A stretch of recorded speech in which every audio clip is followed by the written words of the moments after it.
true. Yeah, I use drugs. I can do what I want, bitch. Yeah, I have sex and I don't use protection. It's my hot body. I'll do what I want. I don't go to school and I kill people. Whatever. I'll do what I want.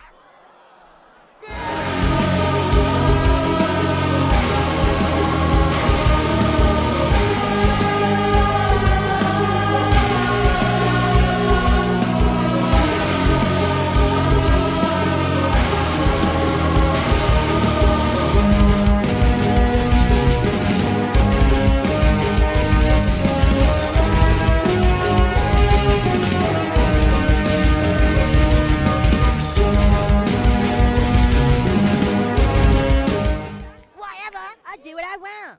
Oh. It's down. Paper unbreaded.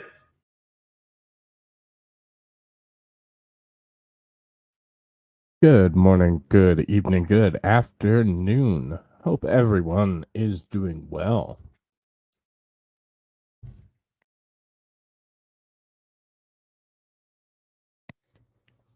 Hope everyone's safe from the crazy storms last night.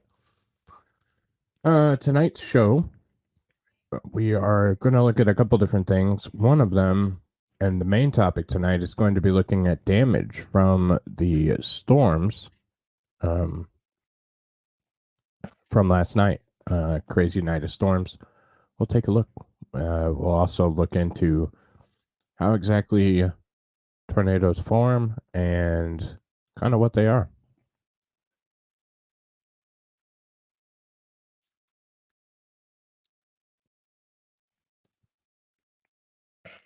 So we're going to go ahead and get started. Sorry. And say hello to everybody. Mimi, good to see you. Oh, wait, that's Apostle Steve. Hey, Apostle Steve. Alex. What's up, buddy? Comer, good to see you, dude. Sleazy. What's up, buddy? Oh, look, oh, shit, it's Steve again. Big giant fuck. Dazzer, what's up? Jonathan. Good to see you, buddy. Barb, it was a pleasure talking to you the other night, and welcome, as always. I did see SpaceX news. Now I have to try and get to Texas.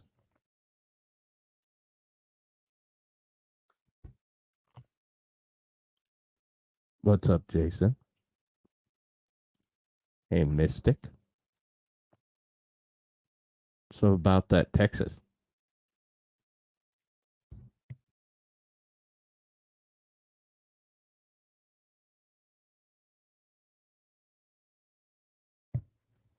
Yep. That I know of, we're all safe and sound. So there was a lot of storms in the vicinity of many of us, but we all missed out on them. So that's cool.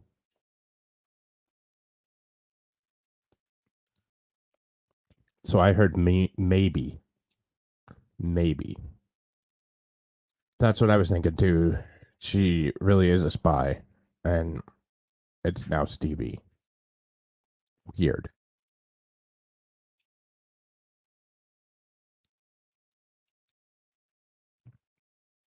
Over on the lovely Rumble, we have Dazzer1234 and the lovely D Linda.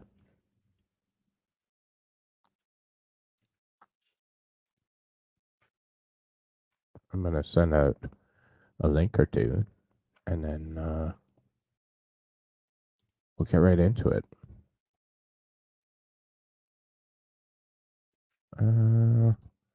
There he is.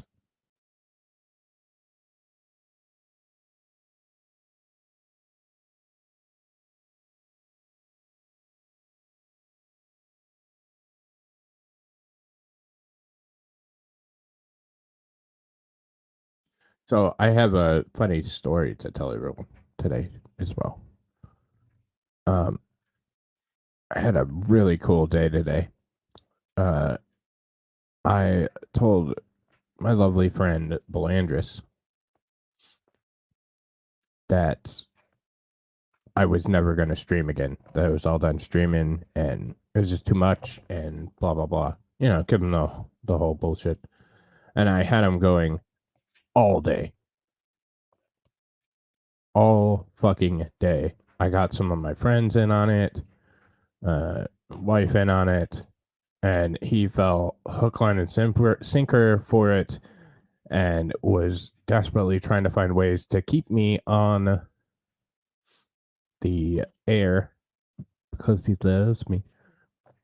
And then at like 8 o'clock, he's like, tonight, he's like, so what are we doing about today? Because we told him I was done streaming. And at 8 o'clock today, I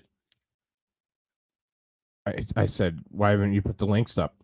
So, yeah, he was kind of pissed, but it was really funny. What's up, Glitter? Hey, Apostle Steve. I mean, what the hell? It's Mimi.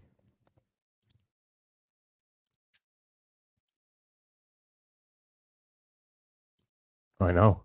I could pay very well to look after you, bunch of degens. I glow in the dark. Belandaroos. I did ask him to make an announcement saying I quit. Well, I was originally going to just troll everybody, but he took it so hard. It was so fucking funny. So I'm like, all right, we're just going to keep it here and keep giving him shit about it. So it was a good time. I enjoyed it. I don't think he did, but I did.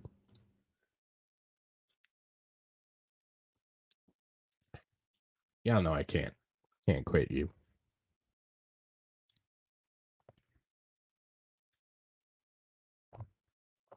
The Apostle Mimi. Huh.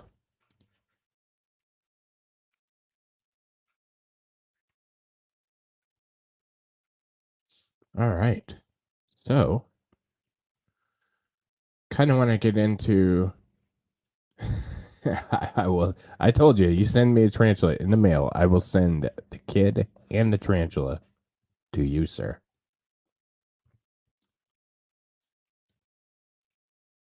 So, I wanted to take you through some of the damage and devastation that happened last night. As many of you know, through the Lego stream, there was some utter hell going on in kind of the Midwest and in that kind of area. So I thought it'd be appropriate to highlight it, kind of like at some of the devastation and maybe even learn a little bit about tornadoes because it'd be interesting. Oh, we'll get right into that. Actually, first, I lied. We're gonna jump around. If I can find it.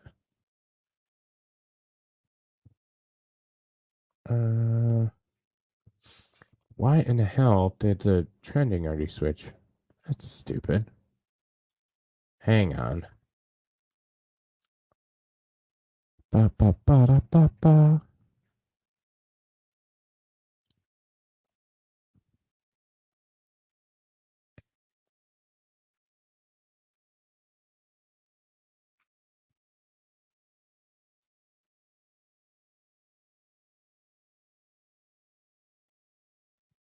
Okay, what?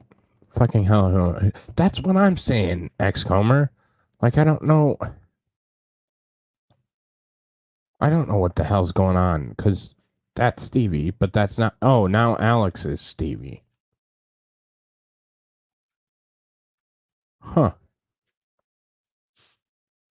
Curious. You guys are making me think. I stream every night at 8:30. Every night but Wednesday night. Could you stream?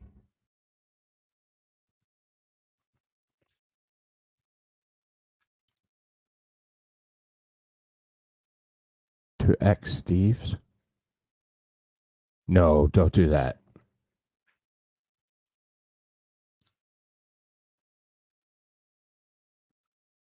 Well, that's what I'm saying. I was gonna tell everybody on Discord, and then he took it so poorly when I told him to put it, because I don't put any of my own fucking Discord messages up.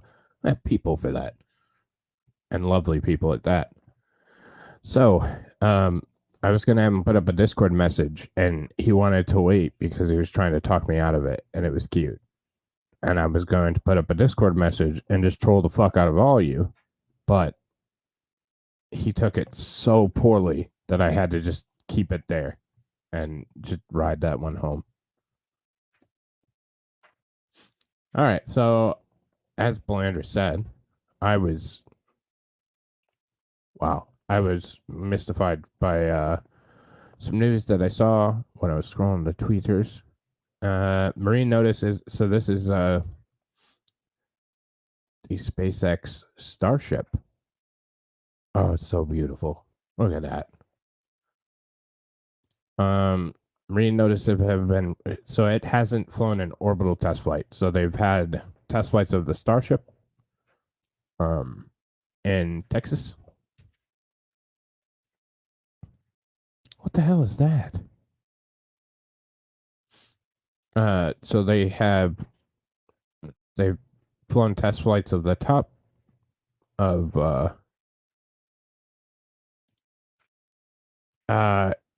Hayden's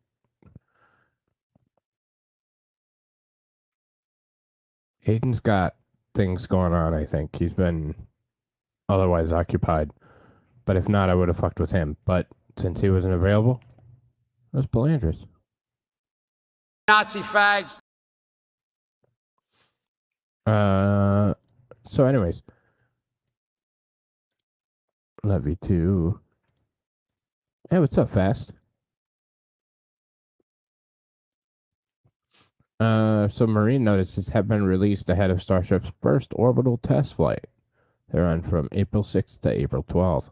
I'm just learning about this and trying to figure out how quickly I can get down to Texas without getting killed. We'll see. We'll see.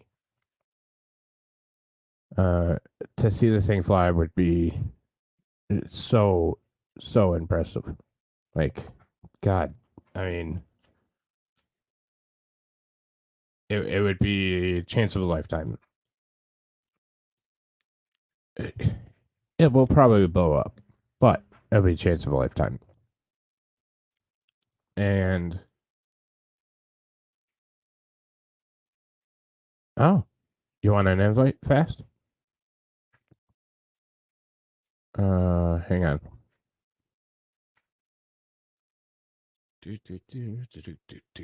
I don't know if Kaiser's coming tonight or not.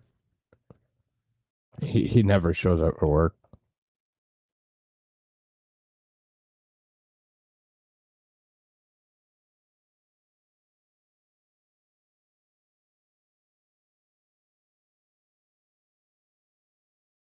I know, that's what I'm saying.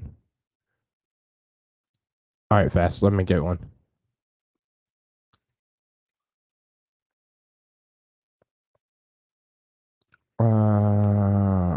That's not what I want. I don't want that one either. Drone view? That's cool. 246. Yeah, we can watch this.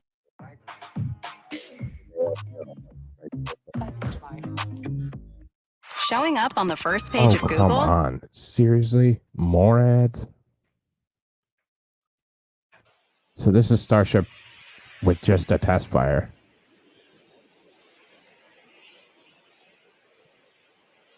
It's so far, though.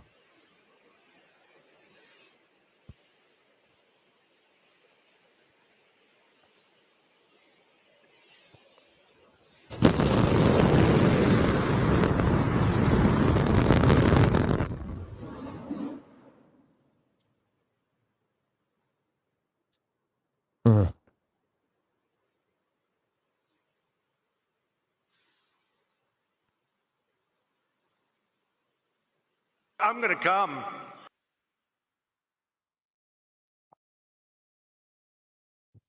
31. Yeah, so that's all the a full engine.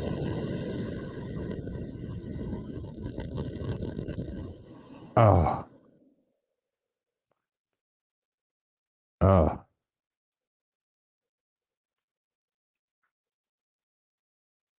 Yeah, I think one was, but even with one unoperational, they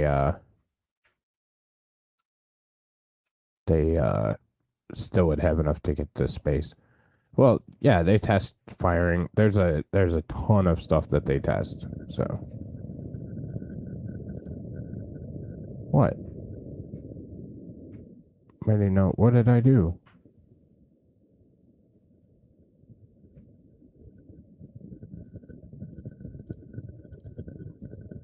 Maybe Comer.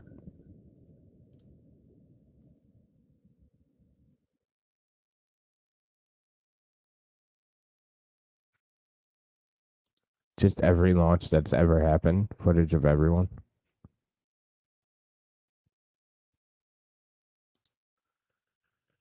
Yeah, but then let me just say, there's a lot of new technologies out there that are viable, and could be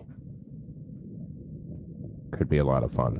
So, and look at that. It's like you could. So, for those who don't know, this is in Texas, and it's in a place called Starbase, Texas, Boca Chica, Texas. Sorry, drop stuff. It's what's up, Jacob? It is by Brownsville or South Padre Island. So it's really close to Mexico. Yeah, this is a little bit ago, Jacob.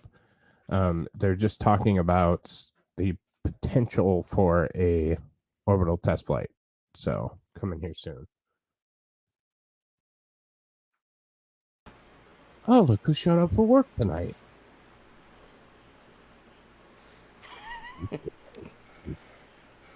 I gotta invite fast. Yeah.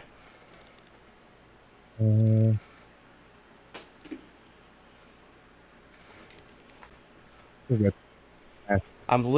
was out at the store when I got the notification that there was a stream tonight, and I'm like, fuck. So, no, I was just creaming over some rockets. Okay. Yeah, I didn't even have time to change my camera and mic position from last night. Oh, you're fine. You're fine. Oh, you mean from down? Yeah, because if I literally just tilt the camera down, it's on what I was working last night. Hey, Mimi. Gotcha. No, Mimi, Steve. Oh, you're actually reading the. You're actually reading the names. Yeah. They switch pictures. Well, I mean, I usually read, before I say anything, but okay. I don't. Also, I was listening. I was listening on the way in too. I agree, Comer. I agree. Yeah, we could do something like that though.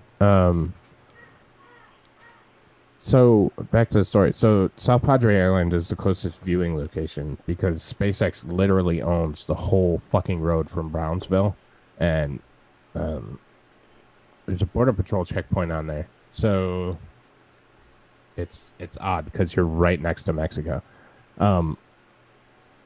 So if you're ever going down there, take your passport because you're really close. But anyways, it's the only place that you can like actually see it is from South Padre, which is across the way. And it's really cool. Really cool. And there's a public or a semi-public park that you can go into. It's really neat. So, and they used to be able to get pretty close, but I've heard that they've changed that, and I haven't been down there in far too long. So, so yeah.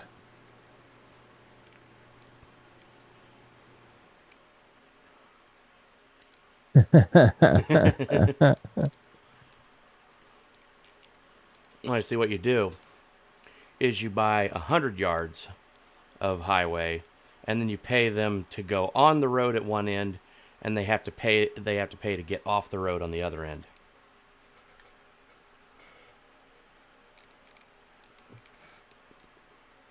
Yeah. Double your money. Yeah, it's true. Okay, so we had a little bit of fun. We talked about some rocketry. Now we're going to go into the topic of tonight, and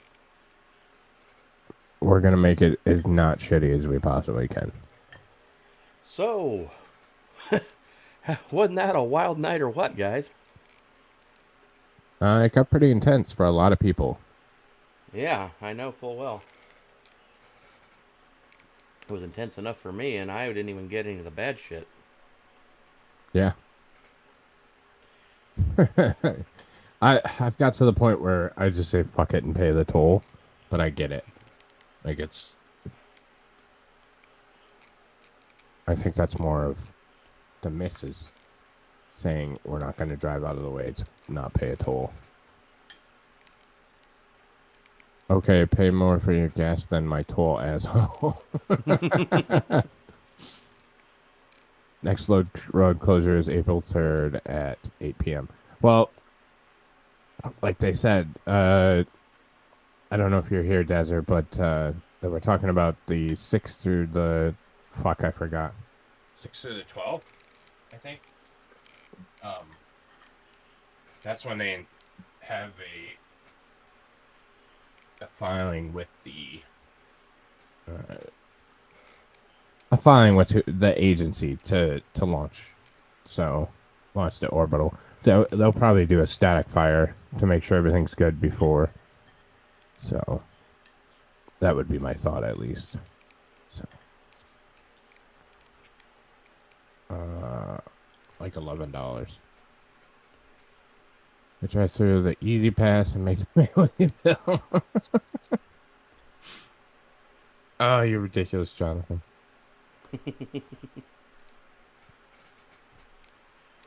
So getting onto the topic tonight, there was a lot of tornadoes that touched on last night. An odd storm, a really, really weird situation that I don't know that I've ever seen in my lifetime. What about you? I mean, down here in the Midwest, at least, I think, because I mean, I've had multiple times in my life, where we've had major like storm outbreaks that pretty well take up like a whole chunk of the Midwest. It's pretty common. It usually happens once every couple of years, if not once a year. But last night was definitely one of the most intense I think I've ever seen in my life, which is saying something because I mean, I think we have confirmed tornadoes that touched down north of Indianapolis near Spencer. We had more that touched down near crap, I forget the other one. It starts with an S in southern Indiana. And then I know that there were ones that touched down in Tennessee and Arkansas. There were at least 2 that we know of in Arkansas. So, oh God, my kid's upset about something. If I have to go, I'll go. But do you need to go for a minute? I was kind of disappointed. I don't even recall hearing any hail. Yeah. So we got pretty nasty for a while here down this way. But it had largely dissipated before we got any of the really dangerous weather. So that was a plus. But yeah, up where you're at, buddy, you probably didn't get anything. Probably nothing at all, honestly. So, but it was got pretty bad. All right, sounds like he went back to toll. sleep. Oh, I don't know if you want that, Jonathan. That could end badly. Oh, really? Okay.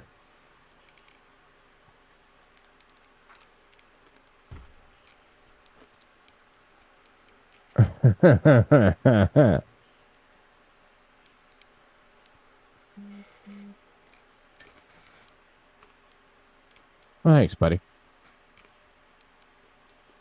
Mm-hmm.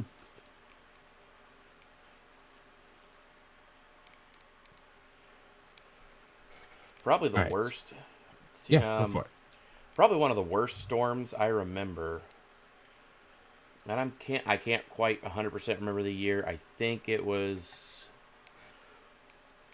I want to say 2011, 2010 maybe. I'll have to double check. I'll look this up. But Okay. right during the middle of the Indiana State Fair, we got hit with a major storm outbreak that hit mostly during the day, which was really unusual. Like in the evening, like right around between 8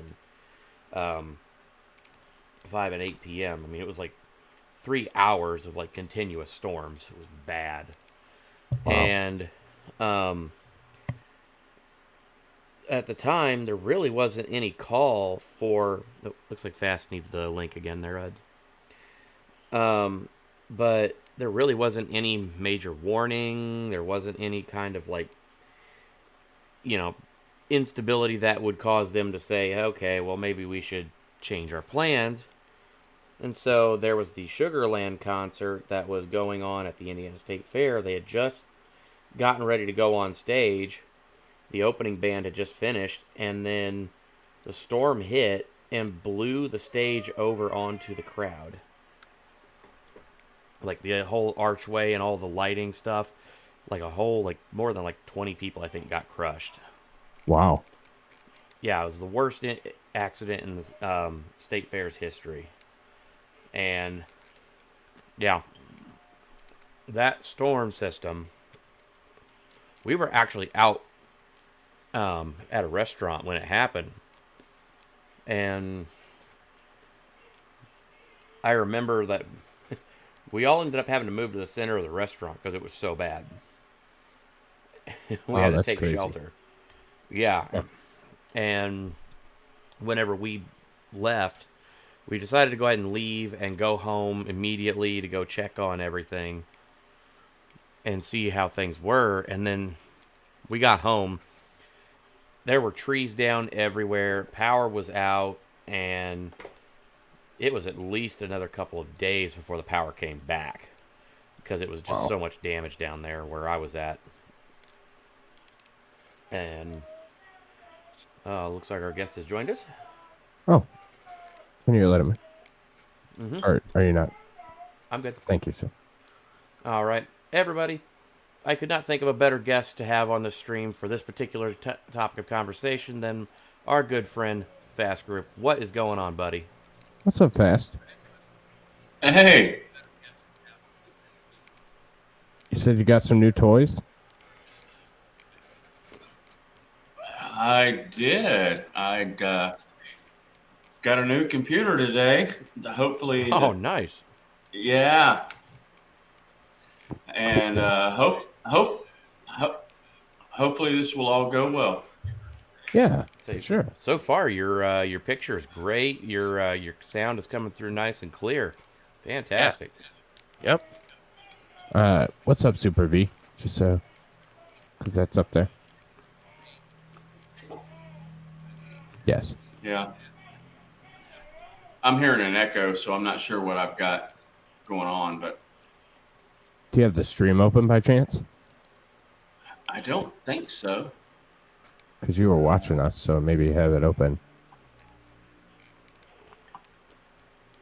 All right, I got everything closed out. Okay. We'll make it work. Barbara said 1999 an F4 tornado hopped over our home and hit up the road. Really bad damage. Killed our friend on the way to work. Damn. Oh shit.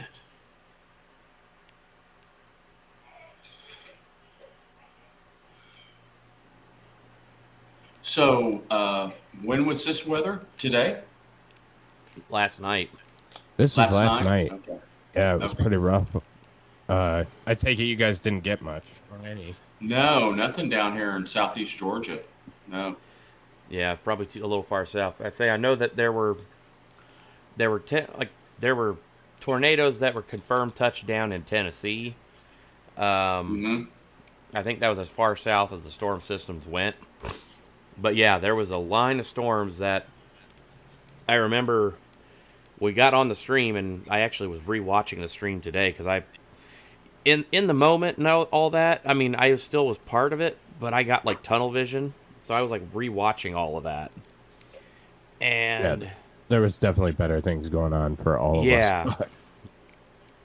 I just remember that there was basically a line of storms that stretched all the way from Gary, Indiana, all the way down to south of St. Louis, and it just went straight across, due east, and just smashed through everything.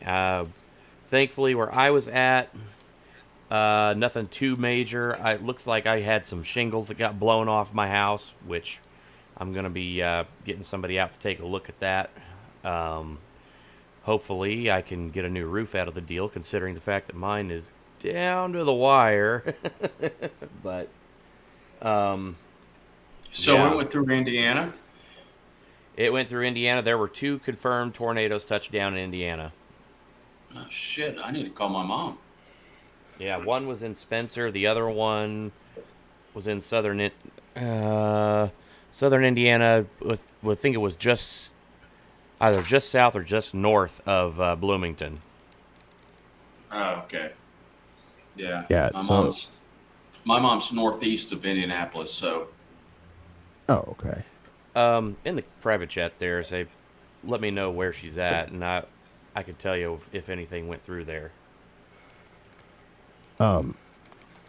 So yeah, it started over in Illinois and then went eastward through Indiana. Indiana was probably the worst at the time, and then it went to into Ohio, some into Michigan.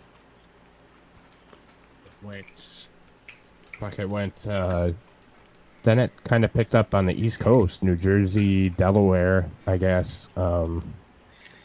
And I want to say there was another. What was the other state that was? Oh, Tennessee, Kentucky area got hit pretty hard. So there was a good amount of damage that went across kind of the Midwest of the country. So.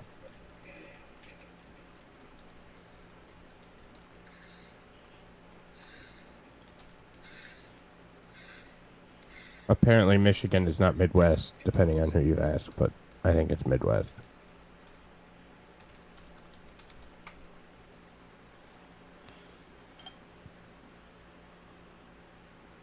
As an Indianan, Kaiser, is Michigan Midwest?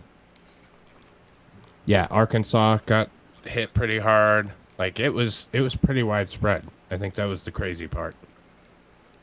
So, it was so widespread. Yeah. So as a Hoosier, I can tell you, I would consider Michigan part of the Midwest, although it is kind of like northern Midwest. It's almost its own kind of state. Oh, that's right, Kaiser. You're Yep, I'm a you're Hoosier. around Indianapolis, right? Yep, northeast. Okay, well, then you know where Muncie's at, right? Oh, I know exactly where it's at. Yeah, well, you know Daleville? Mm-hmm. Yeah, that's where I went to school. Oh, wow. Yeah, I went to Daleville High School, and my mom lives in Muncie. So, and small world.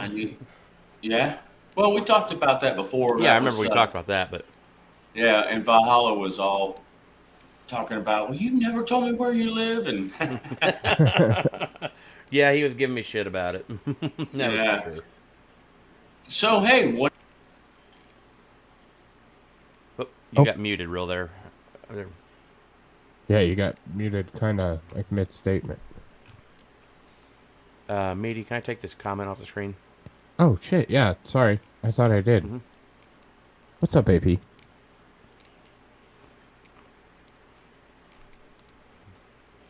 Trying to wait for him to... Yeah, Fast, your audio's still not coming through, buddy. Check your settings, see if something's going on. Because you're not muted on our end.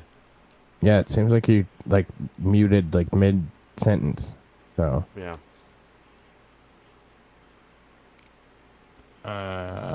So we'll let him get going. Yeah? So let's get into... So this is kind of the East Coast. Significant wind damage in New Jersey. That's the other thing. Even where there wasn't a tornado, there was certainly wind damage. There was some damaging hail. Really bad storms. You know, flooding. All the things that come with that. So it got real messy. So It was definitely no bueno. no bueno. So as we go down, you can see the radars. It was a tornado maker. You can see he's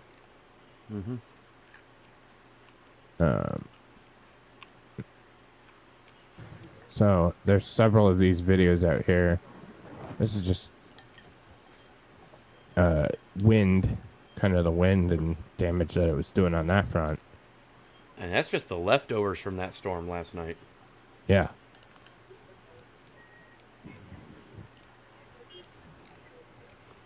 It's replaying, so we'll... Oh, stop. Okay, so that was the first one. So here, like I said, it started back up in Delaware. So this is one in Delaware. You can see it coming down very clearly.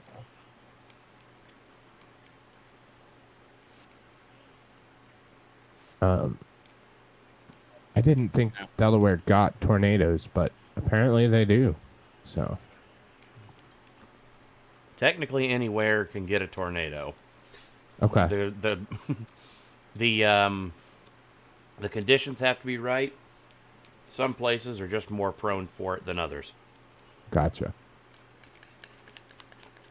So I know Hey, we're can kind you of let me jumping down? around. Yes, sir. You're coming We through. got your back. Everything good? Yep. Yeah. Yep. Awesome. So this is Little Rock, Arkansas. Again, we have some definite Yeah. tornadoes going on there. Yeah, I just saw that a little bit ago, and man, there's some devastation in Little Rock. Yeah. Mighty, did you see any of the links I posted in the current events tab of the Discord? Kaiser, you know I didn't. Okay, that's why I'm asking. Because no, I posted a whole bunch of videos and stuff from the storm and aftermath, a whole bunch of links. So I can bring some up. Yeah, that's There's fine. one of the tornado that hit just outside of... It was in Arkansas. Let me see. It was out... Oh, sorry. This is Martinsburg, Iowa. And it's a wild one.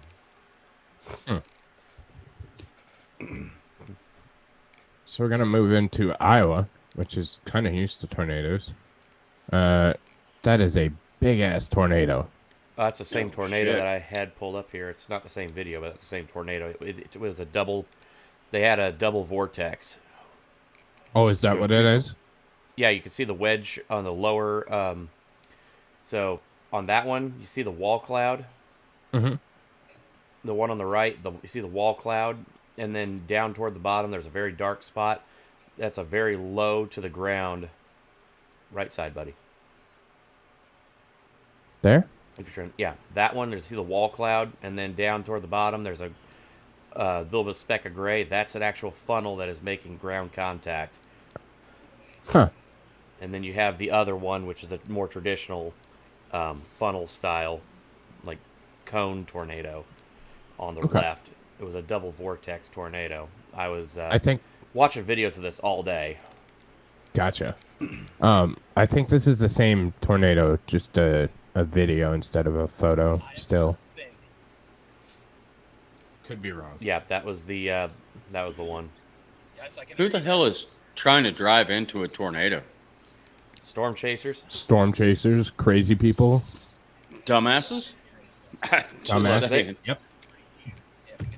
We might look at it as crazy, but these guys are actually doing valuable work, gathering data on these tornadoes, and it takes some serious brass balls to do that. So I mean, to us laymen, it is crazy to do that, but I got to give these guys mad props for having just absolutely, the gravitational weight of those, giant testes. It's got to be hard to live with. Yeah, no, understood. They probably get a lot of data from this. I'm hoping. Oh, absolutely. Oh yeah. Yeah. I mean, I would do it one time, but not more than that. There's one time might be all you get. Well, you don't want to think of it like that, because then you talk yourself out of things. So let me go ahead and I'm going to throw this one up. This is from the Iowa tornado as well. Fine, Kaiser. Just take my whole show, why don't you? No, I'm just playing with you, buddy. Go for it. This was wild to watch. There we go. And so I've kind of moved this to the actual spot in question, but if you notice this building down here, that's huge. On the bottom. Oh yeah. Jesus so Christ. If you notice this white building here right underneath where the tornado's at, if you watch the video, because this guy actually did really good. He set up a stationary camera. It was on 4K. This was excellent work by this storm chaser, and this thing just swallowed that building up, ripped it to shreds, and just it's gone. Wow. And it's all caught on video. Apparently there was no casualties from what I've heard, so yeah, no worries about that. But I mean, that is a huge building right there. It's a big farm building of some kind. And this thing, I mean, just look at that rotation in the clouds there. That is a huge cloud. I mean, that is a massive tornado. I think it was an EF3 tornado, and it is definitely a wedge style EF3. Oh, and you can see the other counter rotations there on the outside. Yeah. Yep. A lot of power.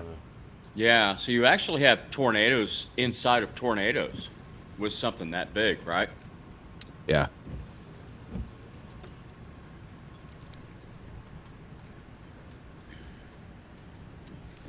Oh, that's a great shot of it, though. Damn. It is wild to watch, and this thing just goes right over that, and it's hard to see, but there is actually hail, big hail falling in the shot too. Okay. Yeah, and that's usually an indicator of a tornado. You know, if you're getting hail in a rainstorm and it's, typically not the right temperature for your area, but all of a sudden you get hail and you've got a thunderstorm, that's associated with tornadoes, correct? Yeah, for sure. Yep. And I'm sorry, I keep rolling over it. But yeah, so EF3 tornado in the Enhanced Fujita Scale is winds 136 to 165 miles per hour. That's an EF3? Yeah. Yeah. Not a 4? I'm gonna pull up on another screen. No, I'm pretty sure that one was a 3. Yeah, I remember hearing that it was a EF3. I'm just double checking my information. Man, that thing is just massive. Yeah. It's incredibly huge. And it's going to swallow that building about any second now. You're just going to watch that building disappear into it, and just debris is going to go flying. Damn. And where was this at? This was outside Martinsburg, Iowa. Oh, shit. Yep, I see it's just starting to cross right over into that area where the building is. It's going to just, yeah, that thing's just going to disappear, because I saw this earlier. Shit.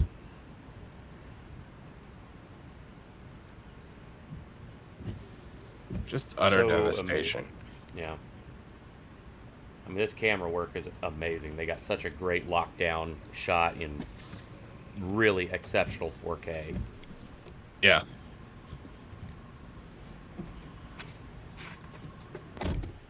And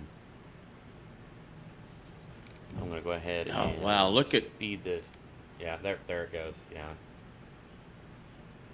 Look at all that Yeah. rotation on the right side. Yep. And there it goes. It's just swallowing that building up right now. Wow. And it's Wow. gone. And about any second now, you're going to start seeing debris come, yep, around the side of that tornado. Watch where the rotation is. And you're, yeah. Just tossed around. Yeah. Wow. Yeah, that's what they call the debris field. Yep. And there you can see a lot of it just flying in the air now. And there was a building there. Wow. There was Yeah, about nobody this in time. there, was there? No. As far as I'm aware, no. And yeah, you can hear the guy. He's already like, this thing's coming straight for me. I'm getting out.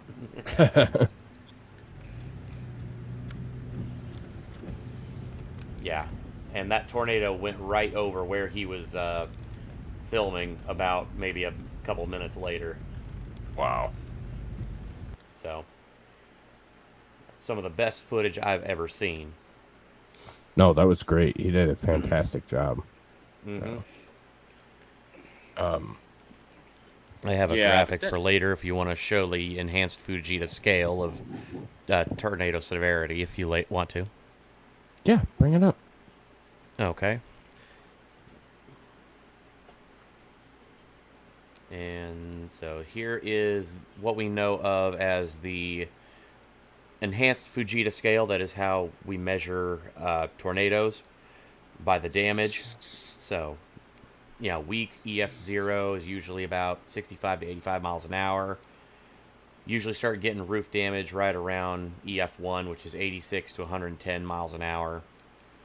And then Crap, homes, we have 60-mile-an-hour winds here regularly. yeah. Yeah, it starts getting really bad with homes damaged, 111, 135 miles an hour. Whole buildings get lost right about the time you hit EF3, 136 to 165 miles an hour. And then EF4 is where you start getting into really, like, extremely bad. That's 166 to 200 miles an hour. Trains can be rolled over and just, yeah. And then, yeah, catastrophic, 200 miles an hour or over 200 miles an hour. EF5, whole towns wiped off the map. If you want to ever see footage of probably the most famous EF5 tornado ever to hit in the United States, there was the Moore, Oklahoma tornadoes of, I think, I want to say 2013. Okay. Yeah, some of the probably the worst tornadoes ever captured on film by storm chasers. Literally, like they said, entire towns just wiped off the map, gone in an instant. Damn. What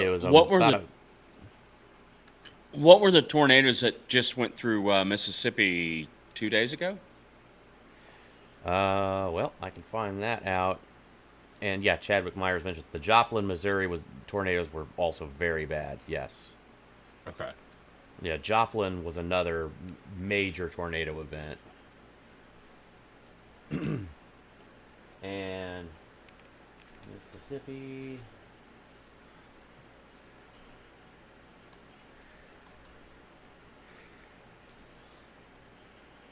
Mississippi tornado last week.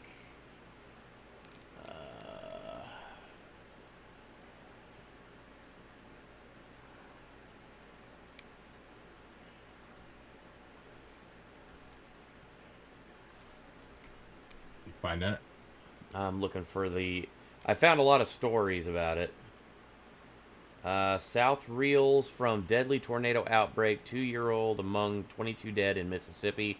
It was confirmed as an EF4. Damn. And I went ahead and I've got ABC 7 in... go ahead and grab this here.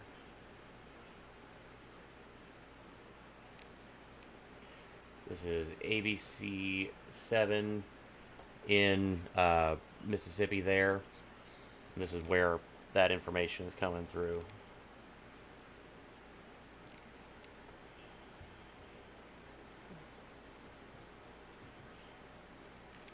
So, I can go ahead and grab this and read through here. This is Rolling Rock, Mississippi. Communities in southern United States awoke Monday reeling from a deadly tornado outbreak and powerful thunderstorms. Over the weekend, at least 27 tornadoes were reported across 5 states: Louisiana, Mississippi, Alabama, Georgia, and Tennessee. Officials said at least 22 people died in Mississippi, where one long-track twister left a trail of destruction for about 59 miles. There was at least one storm-related death in Alabama, where officials said a man succumbed to his injuries after being rescued by a first responder. Severe tornado that tore through Rolling Fork, Mississippi late Friday was assigned the rating of an EF4, a classification that marks it as a rare and powerful storm. National Weather Service in Jackson, Mississippi said the preliminary rating comes as staffers are still gathering information about the storm. The EF, or Enhanced Fujita Scale, assigns tornadoes a number from 0 to 5 based on damage, with 5 being the most catastrophic. According to Storm Prediction Center, EF4 tornadoes make up only 1% of all tornadoes. Historically, the vast majority of twisters have been EF0 to EF1. Early data showed that the tornado was on the ground for 59 miles over a period of about 70 minutes. Its maximum width was about 3/4 of a mile, or roughly 4,000 feet. The tornado's maximum wind gust was measured at 170 miles per hour.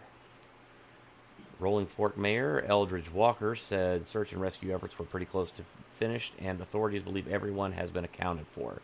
He said of his town of roughly 1,800 people was nearly wiped off the map. And as you can see in the pictures here, this was the town before, and over here you can see a line where the tornado just cut right through the town. Holy hell. Yeah. So you can see starts over here, and like pretty much this whole swath here, and this whole swath down here is just gone.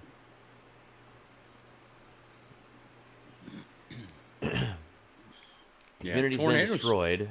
Yeah, and now we've got to put pieces back together again, Walker said on ABC's Good Morning America. Tornadoes are devastating. Sorry. Oh, yeah, absolutely. We're completely powerless against these things. Like, we can't do anything to stop them.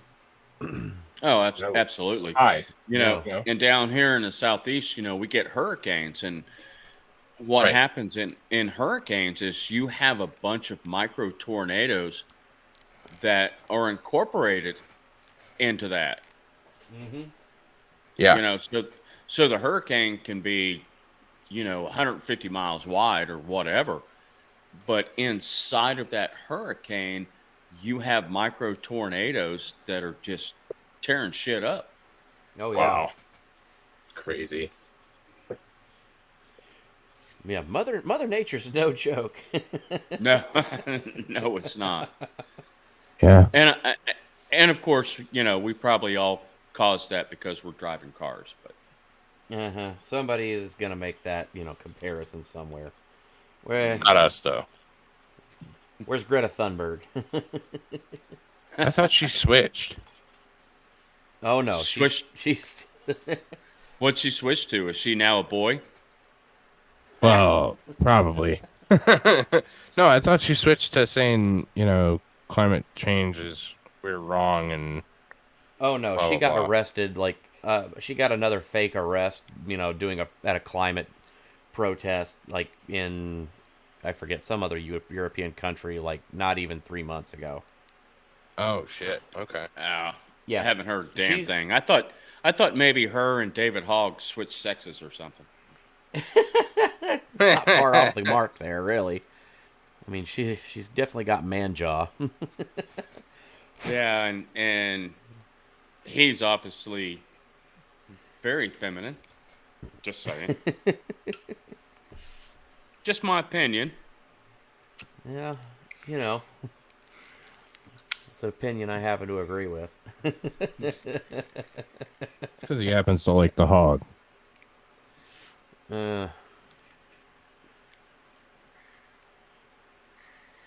Sorry, you were gonna show a video there, and I kind of jumped in. So go ahead, buddy.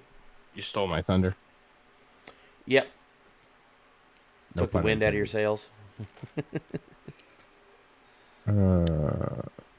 Hey, I want to Yeah, so- ask you guys. There was supposed to be a huge demonstration, protest, insurrection, whatever you want to call it, in D.C. today by the trans Day of community. Vengeance thing. Yeah, did that ever happen? Nope, it got canceled at the last minute because they were, and I quote, afraid for their health and safety because of threats of violence. Are you fucking kidding me? Gotcha. Nope, I posted the news story in the current events tab. Wait, what? Ow, that hurt my ears. Oh, did it? I'm sorry. Hang on, I'll turn it down. I'm just throwing it in the private chat for you. Why are you gay? That came out like on Friday, You are gay. so.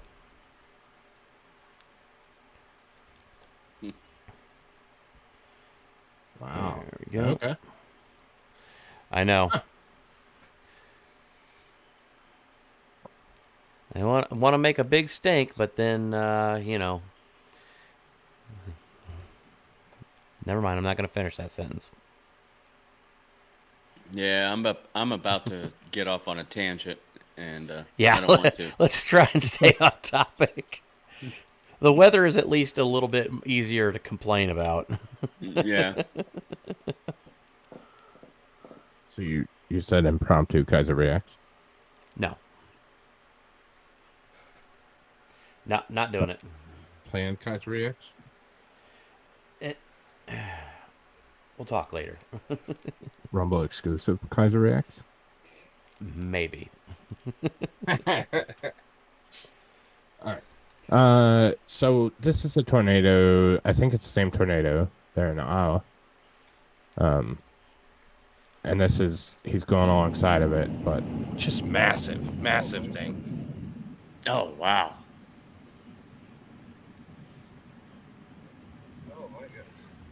Oh, that fucker is big. Yeah. Huge tornado. And that's one thing that I think the EF scale kind of lacks, is the fact that it doesn't account for how fucking big these things are. No shit. Yeah, I mean, well, it's mainly based around how much devastation is wrought by a tornado.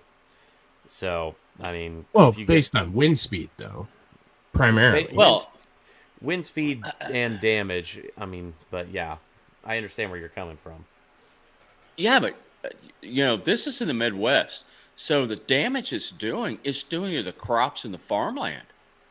Oh, That's yeah. devastating It's not in just the buildings. itself. Yeah, Right. Crops, animals, livestock. absolutely. buildings. Farms even though- themselves. It missed the farm down there in the lower right, but the farmland that it's destroying is going to be devastating in itself. Even though there, hopefully no loss of life, but what it's doing to the ground is devastating. Yeah. 100%. Yeah, it's a mess. There's a lot there. So crazy to see. It's shocking that they don't take more lives, honestly. Yeah. It's a testament to how good we've got at tracking them. But yeah, and what was it? The one that went through Mississippi a couple of days ago took what, 26 lives? Yeah, Rolling Fork, Mississippi. Yeah. This one's a couple days or a couple weeks ago, March 19th, but I just thought it was an interesting one, just all the same. Look at that fucking thing. Jeez. Oh, and the sound too. Yeah. Yeah. Look at this thing. Dude, it is sick. Having actually had to sit in a basement while one of them things rolled overhead, the freight train noise is only the second scariest noise about that damn thing makes. Because, yeah, it does sound like a fucking freight train. Does it? Mm-hmm. The more scary noise is right before all of that, or like right before it hits. And all the massive, drop in pressure. Mm-hmm. I was... Yeah, the barometric pressure that drops. Yeah, the pressure drops so significantly and so rapidly. I was actually in a house, and I ran down to the basement just as this thing started to roll over, and thankfully it was not a big one. We only just got away with a couple of broken windows and basically, what do you call that? Gutters blown off the house. But I tell you, man, that freight train noise ain't no joke, but the scariest noise that happened was when the barometric pressure plummeted when that thing rolled over, or as it was about to roll over. No, it wasn't the pop in my ears. It was that the best thing I can describe is that the house screamed. Because all the pressure was drawn out of the house, and it caused the entire house to vibrate, and just made this whoosh kind of humming noise that sounded like the house was groaning or crying or screaming something. And that scared the hell out of me. That sound is forever burned into my brain. And it was only I actually found another person had a video a couple years after the fact. I found somebody that had a video. It was taken in a high rise, like a hotel, and that had been hit by a hurricane, and they were in the eye of the hurricane, but the pressure had dropped so low that it was a very similar noise that was captured on camera. That sent freaking chills down my spine. And say, I know where the video's at, and we can bring that up later. It's not actually a tornado, but it is definitely worth hearing, because that is my nightmare fuel. Okay. Oh, yeah. Huh. They're amazing. Amazingly powerful. It's insane how powerful these things are. Mother Nature's a bitch. Yeah. If you ever want to be humbled at how insignificant we are as human beings, just watch videos of tornadoes, because the sheer size and scale of these is nothing short of titanic. It is insane how huge these things are, and how raw and just primal and devastating they are on a scale that is hard to really replicate. I mean, we've got bombs, we've got nukes, we've got all that stuff, but man, tornado or hurricane, they'll scare the Jesus out of you too. Well, hurricanes, tornadoes are, like the ones you're showing, they're devastating. but they're relatively narrow compared to a hurricane. Right. You know, the only, and you know, where I live, that's a problem. I live in Southeast Georgia. Yep. You know, so hurricanes are a problem. The difference is you get a bit of warning. You know, that thing's, we saw it come off the coast of Africa. It's coming across the ocean. This is the track. You know, you got a week's time. Tornadoes, they pop up out of nowhere with no warning. You know, no nothing. Man, we had no clue last night that these were even coming through. Like, we knew there was going to be storms. We didn't know it was going to be this devastating. Yeah, I mean, I didn't start to really get an inkling that there was anything bad until I started looking at the Storm Prediction Center. And I saw that Indiana was covered, about 3/4 of the state was covered in, like, red, basically denoting, like, a moderate to heavy chance of, like, some seriously bad storms. And I was like, I have never, in my 36 years of life, ever seen that. So I'm like, this has the potential to get bad. So I called my wife. I talked to her. I said, hey, I got a bad feeling about this. This is not up for negotiation, but I want you to take Robbie, and I want you to go to your parents' house for the weekend, or for the night. Stay there, and I want you to just, you know, they've got a basement. They've got all the stuff that you could ever need, and just pack a bag and go stay there for the night. I will stay here at the house with the cats. I will keep everything all checked out, and I'll keep reporting to you as needed.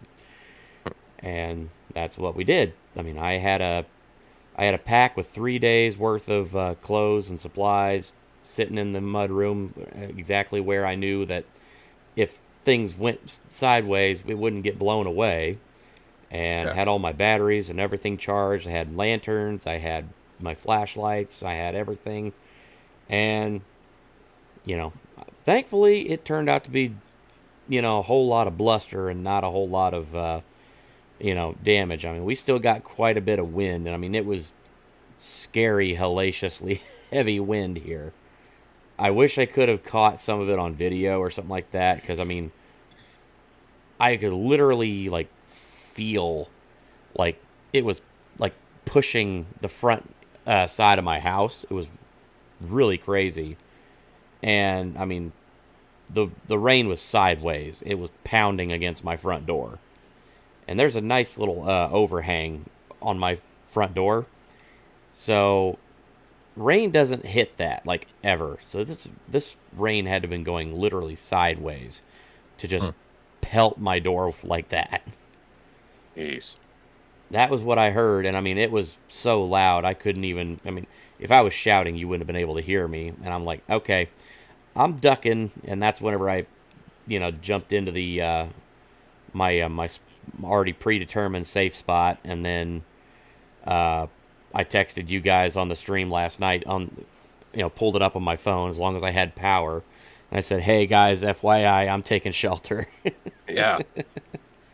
So, did you have any tornadoes come close to you, or did you just have closest straight one winds? Was, yes, we just straight winds where I'm at. Closest one to me was the one that went through Seymour.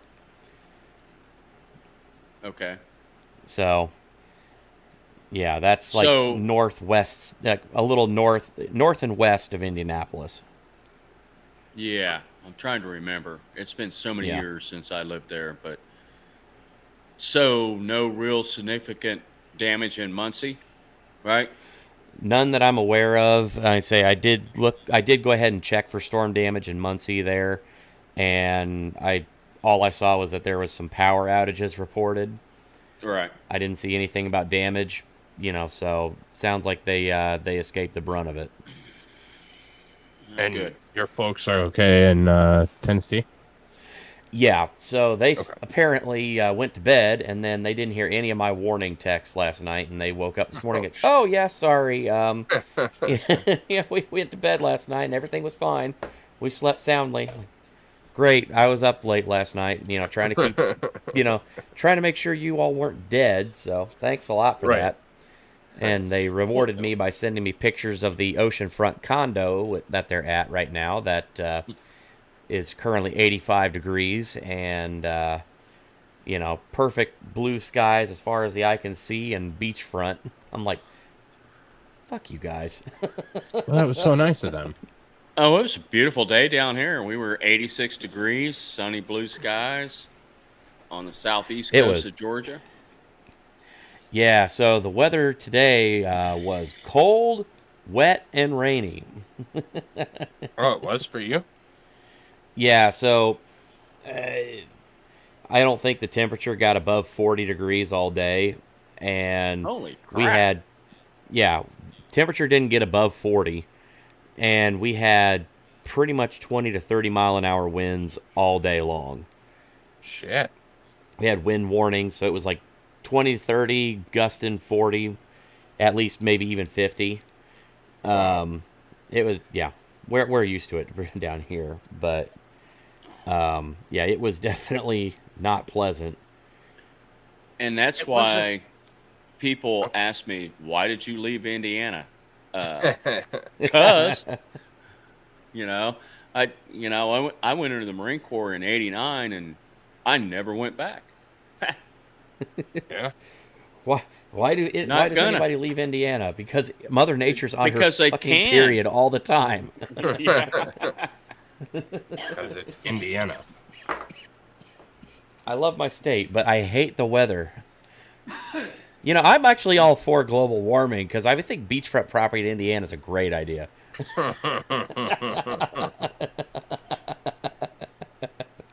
That's a joke. That is not actual legal advice. How dare you? What's the reservoirs you got near you? Geist, yeah. Geist and Morse. Yeah. And where I grew up, we had Prairie Creek. Oh, yeah. I think I frequented there a few times, but usually whenever I went fishing, we went down to Lake Monroe. Lake Monroe or Lake Patoka. Those are fantastic lakes. Yeah. Yeah, there's some really good lakes in Indiana for either water sports or fishing. Yep. Yeah, Monroe. But the weather sucks. The weather sucks. Great fishing during the summer, though. But Lake Patoka, Lake Monroe, and Raccoon Lake are all really good. Did you say Raccoon Lake? Yeah, Raccoon Lake. I'm not familiar with that. Yeah, we used to go there all the time. Used to go boating and tubing on the water during the summer. Huh. Where's that at? God, it has literally been almost 20 years since I went. So,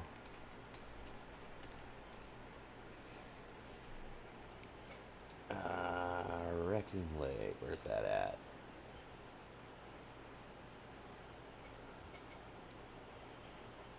Come on. Take care, Jason. Have a good one, buddy. Bye-bye. Have a good one. Yeah. Okay, that's actually out near Rockville, just northwest of Greencastle.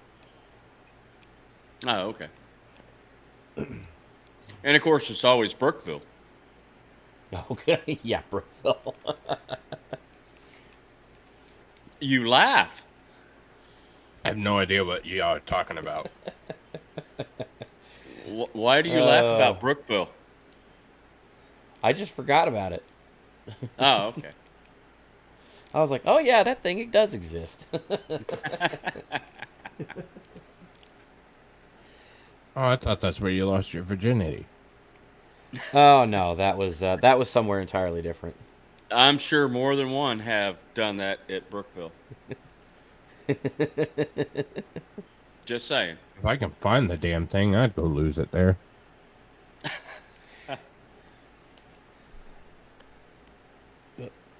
Yeah, Stevie. It's just a thing. You're just gonna have to get used to it, Stevie. Us Indiana folk. When two Hoosiers get into a room, you don't understand anything that's being said. Yeah, and you know what? I mean, other than the fact that my mom still lives there, and we go back up and visit her about once a year, but I have lived outside of Indiana much longer than I ever did live in Indiana. I have. Yeah. I mean, I left there in '89 when I went in the Marine Corps, and I never went back. It's like, no, not going back to ever live in Indiana again. First of all, I can pretty much say this. I will never fucking shovel snow again in my life. Ever. Not willingly. Nope. And you know what? Down on the southeast coast of Georgia, we don't fucking have snow.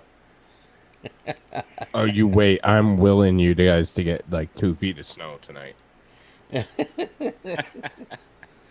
Well, you know, it was actually kind of funny. It was about 3-4 years ago, maybe 5 years ago. We had a big cold spell come down, and we were supposed to get snow. I mean, I stayed up till like 2-3 in the morning, waiting to see snow. It snowed everywhere except the county I live in. And I was working at Fletsy at the time, and so I go into work the next morning, and there are people, because you know people live outside of Glenn County and stuff, and they drive in, they got snow on their cars. We never got one single flake of snow in Glenn County. I have to address this really quick, Jude. Bless your heart. You got the state wrong. Ohio is the armpit of America. I think Illinois is. Nope. Ohio. Ohio's the worst place on earth. Well, I mean, armpit versus asshole. Let's be real here. Well, I'm going to say armpit versus the other armpit. I mean, the asshole's got to be New York or Boston. Definitely one of the two. Or California. It's on the tail end. It could be the ass and the hole. Yeah. Oh, Karen. New Jersey's pretty terrible too. But good to see you, Karen. That's a new name. No, that's my better half right there. Oh. Okay. Yeah, I didn't know she was on. Hey Karen, Jacob's good proud. to see you. Oh, and Jacob's proud Madre, awesome. Yeah, New Jersey is. I mean, well, you have to actually just clump all of New England into one group. Yeah, pretty much. You know, Rhode Island, Delaware, Massachusetts, New Jersey. That's just one big asshole right there. Yeah. Well, the whole East Coast, I mean, if you've ever, Boston at low tide, I think it's a different particular, never mind. What's that? Nothing. Not going there. Okay. Now, I will have to say, we do get some really good seafood out of that area. Yeah. PEI mussels and a lot of good seafood. Other than that, yep. Yeah, it's just not. Even their NFL team sucks. Yeah, I don't even know what that is. That's the Patriots. I say fuck the Patriots. I don't even watch football anymore. I'm like, fuck the Patriots. They screwed the Colts out of a win. They screwed us out of multiple wins. Yeah, I don't watch any of that stuff. I haven't either. I haven't watched since the Colts won the Super Bowl in 2006.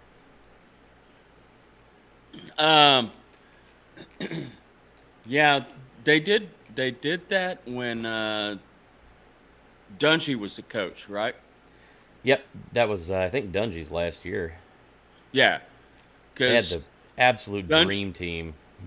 yeah, Dungy before that was coaching the Tampa Bay.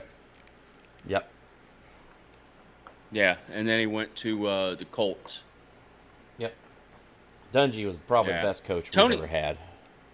Tony Dungy really is a really good Christian person. Absolutely. Yeah, I liked him a lot. You know, Yeah, he deserved. he's just always just a nice guy. Yeah, he deserved a Super Bowl win. He really did.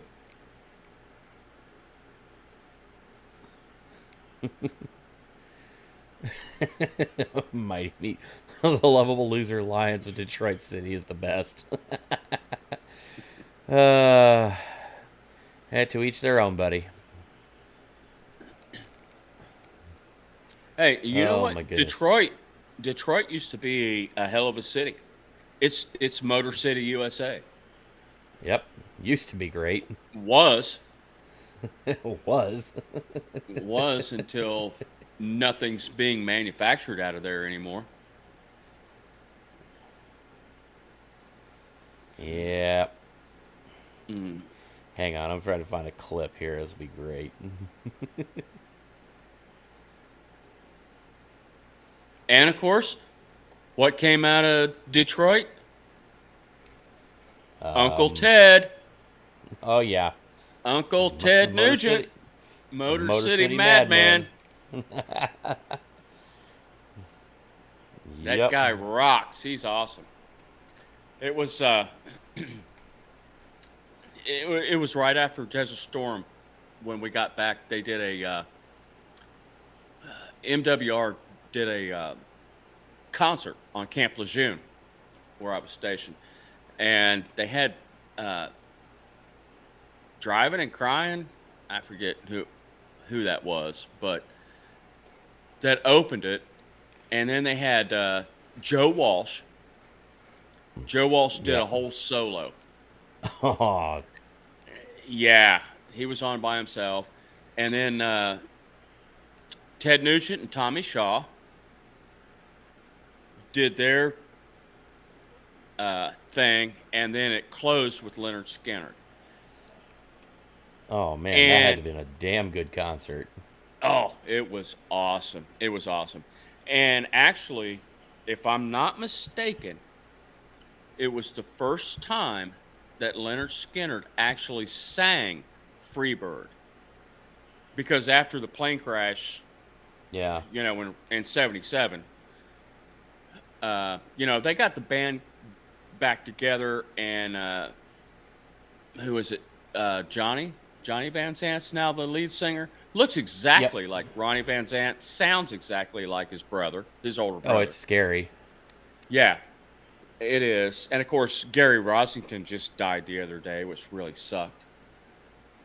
But they once the band got back together and they got Johnny in there to sing, their encore song would always be Freebird, but they would just play it. Nobody sang it. At the concert they did at Camp Lejeune, I believe it's the first time that Johnny Van Zant actually sang Freebird as their encore song. There you go. And it was awesome. It was Very awesome. cool. Yeah, and Ted Nugent, when he was on stage at the end of theirs, he put his guitar over in the corner. They brought him out a bow, and he shot his guitar with a bow. Nice. Yeah, he's just Barbara crazy. Vance, my husband, played with one of the Van Zant cousins. We've seen Skinner's like 7 times. Nice. Oh yeah, that's awesome. One, Hang on, I Tony, gotta play this really quick. don't ever talk shit about my city. Detroit City is the best city on the planet. 2, Oh, how's your water? it's just fine. And as for It's really my blue. American friend, the CIA thinks it can infiltrate the mountain of Dr. Crun. You can't scare me, you slant-eyed yellow bastard. Take him to Detroit. No! No, not Detroit! No! No, please! Anything but that! No! Paris of the Midwest. Paris of the Midwest. Yeah, He even spells Paris like an is a asshole, just shithole, like too. Paris. AP. Absolutely. I was going to get to that next. Nugent is a fucking asshole. Don't ever meet him. He is a prick. Like, I understand his America and blah, blah, Seriously? blah. He is the biggest asshole you will ever meet. All right, I'll be right back, guys. I gotta go take care of something real quick. he wasn't when I met him at that concert. Yeah, he might be different with servicemen, but if you meet him in just general real life, he is a prick. Like, I did not enjoy meeting him. What were the circumstances that you met him? I mean, I can be a prick too, but I mean, you know, Yeah, who can't? Right. Well, yeah, but like AP was saying it, and then I've heard that from many people. We were at a conservation dinner, and he was the special guest, and he was there to talk to, sportsmen and conservationists, and he was a fucking Right, prick. because he's a big hunter and conservationist. Yeah. Yeah, but he was a total asshole. Yeah, AP's saying the same thing. He's a fucking douche. He was probably the worst person I've ever met. Wow. Yep. That sucks. Yep. I was legitimately disappointed because Fred Bear and, Grown Up and Motor City Madman, and I was excited to meet him, but he's a piece of shit in my book, but that's my personal opinion. Everybody can have a different opinion, but Well, it sucks. I mean,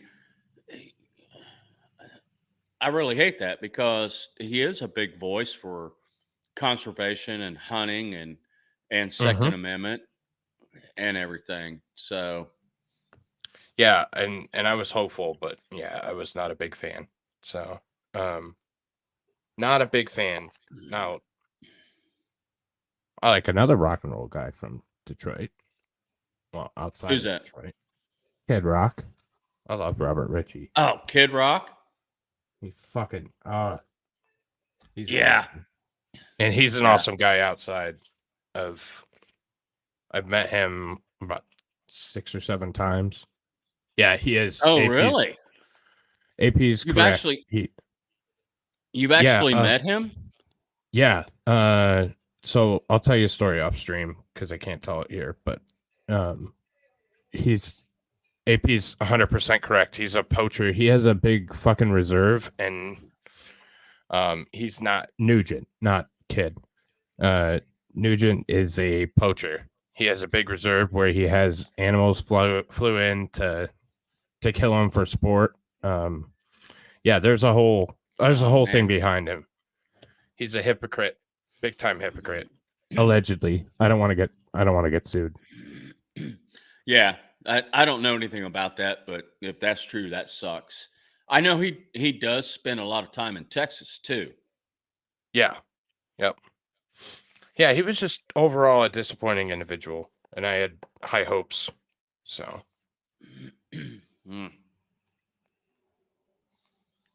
But yeah, Kid Rock, I love his music, and I love Kid Rock. Yeah, I know he was sick there for a while. I haven't heard much from him since. He's touring again in July. I'm trying to figure out if I can because he does awesome shows in Detroit, being that he's from here. Yeah, but he's playing Little Caesars Arena, and I don't know how that will go. And it's expensive. A couple $100 for shit seats. So I don't know if I can justify that. Yeah. Yeah. I think what was awesome is the fact that Kid Rock was able to take the music from Sweet Home Alabama and make a new song out of it. Yeah. Yeah, that was an awesome song. Which he did. He took the same chords. Yep. D, C, and G, and created a whole new song out of it. And it still had the same beat as Sweet Home Alabama, right? Yeah. And he made All Summer Long. Yep. Yeah, All Summer Long was that song that he did it. Yep. Great song. But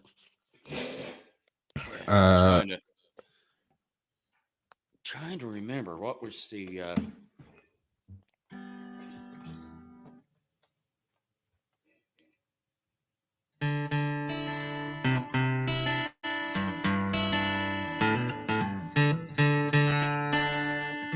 yeah, those chords. only on the media stream do you get a concert with your entertainment. What's that? I said only on the media stream do you get a concert with your Saturday night entertainment. Yeah. Okay, y'all are killing me over here because All Summer Long was not one song repurposed with the repurposed lyrics and stuff. It was two songs. No, it was a mashup. Yeah. Yeah, because it was, because if you listen to like the beginning of it, it's actually a compilation of Sweet Home Alabama and Warren Zevon's Werewolf of London.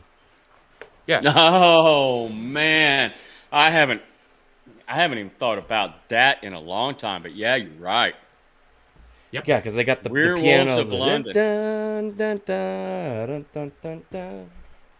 Yeah, well, the one just- thing that Kid Rock doesn't have was Billy Powell on piano. Nope. And I tell you what, Billy Powell wasn't one of the original members of Lynyrd Skynyrd. Lynyrd Skynyrd actually went through a lot of different people, musicians. I mean, Ed King, Medlock,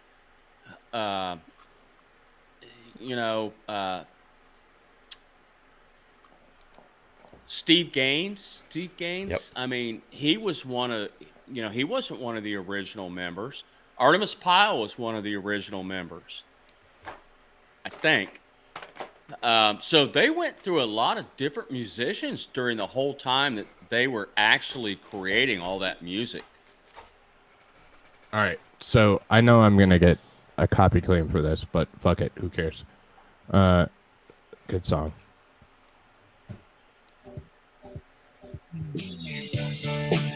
We're reacting. Yeah,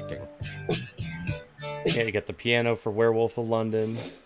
Yeah, I hear that. My thoughts were short, my hair was long. Somewhere between Hey, boy and man. She was 17 and she was far from in between. The summertime in Northern Michigan.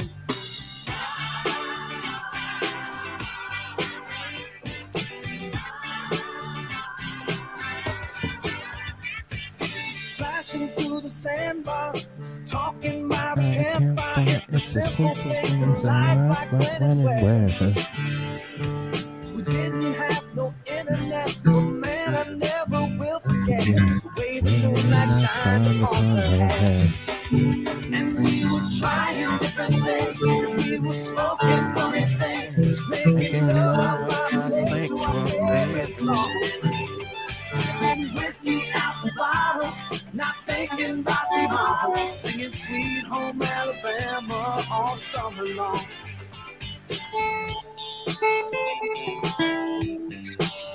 Singing Sweet Home Alabama all summer long. Catching walleye from the dock, watching the waves roll off the rocks.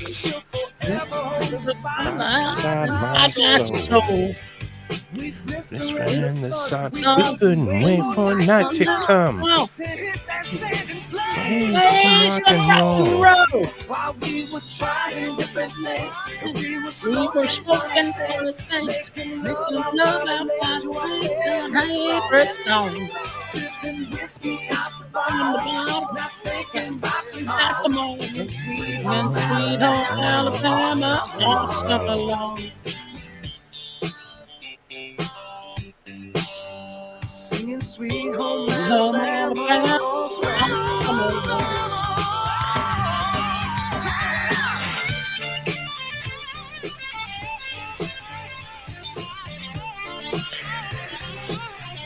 Remember when music was good? Oh yeah.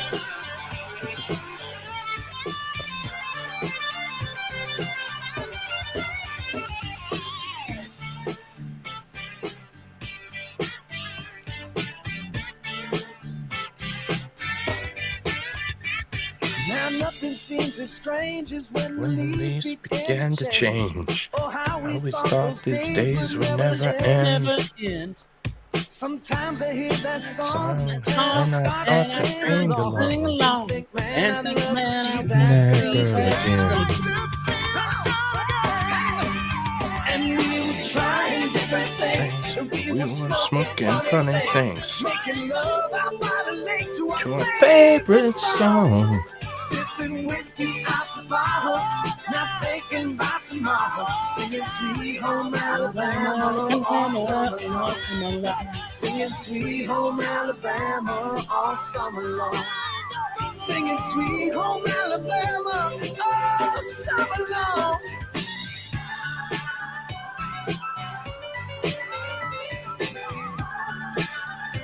God, I wish, Jonathan, we'd have to play it on Rumble, though. Yeah. 'Cause we couldn't do any of this on.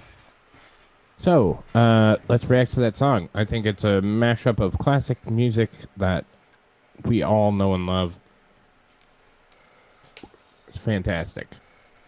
Yeah, you know what? Outside of Kid Rock, music hasn't been worth a shit since the 70s. Mm-hmm. That's true. I'm just... I mean, it feels these days it's like picking peanuts out of a turd as opposed to actually having good music and you kind of enjoy it all. Yeah. There's just I feel like there's just no skill in it anymore. I mean, they're all pop stars or rappers and whatnot, and they're just sitting there, flapping their gums or something like that, and there's not actually any talent. No, talent's dead. Yeah. And it's not dead. man, It just can't get signed. I really wish we could get some talented musicians back to really play some classic rock and roll, come up with new stuff that is, and Kid Rock did that. He kind of brought that back. Yep. Yeah. I'd like to see more musicians like him. Yep. Yeah. Unfortunately, I just keep finding that there's just way too many of these, younger musicians and stuff like that are trying to break into stuff and they can't get signed anywhere because, the way the music industry is, they're just the music industry is not a star maker anymore. They're just basically a sewage runoff pipe. They're literally just like, okay, we're just gonna pump as much of this just flavorless sludge out into the population and just have a couple of people that really we hyperinflate them and then get people excited for them, even though there's nothing to be excited for. Are you guys familiar with Tim Pool? I'm familiar with him, but I haven't really seen a lot of his stuff. His Timcast pods. Yeah. He actually has a record label and wants new and upcoming musicians to get on his label instead of all the other bullshit labels. Well, somebody's got to do it. He's trying to attract new musicians to his labels. Like, hey, you don't have to go through all that bullshit that you were just talking about. Yep. and they've AP actually brings up. Yep. Say Yeah, it's why they- bands are releasing their songs on Apple and SoundCloud. It's where I get most of my music these days is SoundCloud. I don't Yeah. listen to anything fucking new. Like, it all sucks. Yep. Glitter says he wants to be CNN. Who is that? Tim Pool. Cool. He really? Yeah. I don't Yeah, get he wants the, to. He wants to be the new media. Oh, really? Yeah. Granted, I think he'd do a better job than CNN, but only marginally so.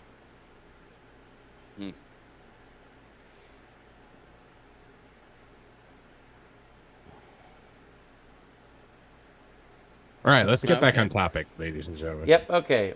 We took that little detour. Let's get back on topic. And Meaty, you had some videos you wanted to show and some stuff, and then I've got a couple that I wanted to throw up there as well for the viewing enjoyment of the panel. Hey guys, I'll be Absolutely. right back. Absolutely. Take your time, buddy. So we have this viewer video just sent in. You know who you are. I like Lightning it already. striking the One World Trade Center. Oh.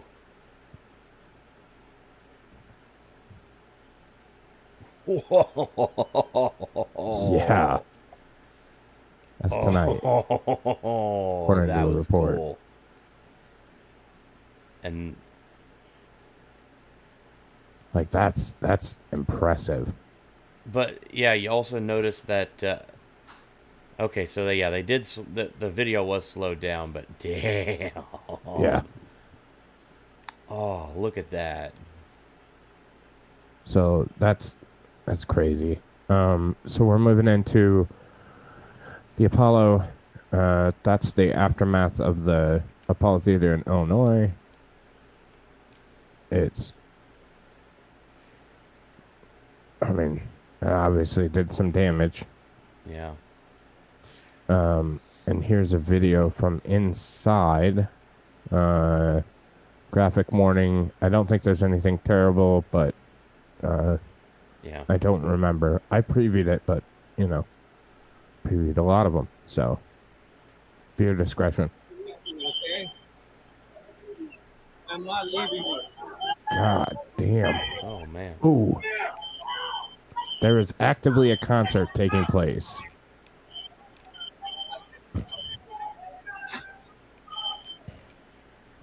Oh shit, that's destruction from a tornado.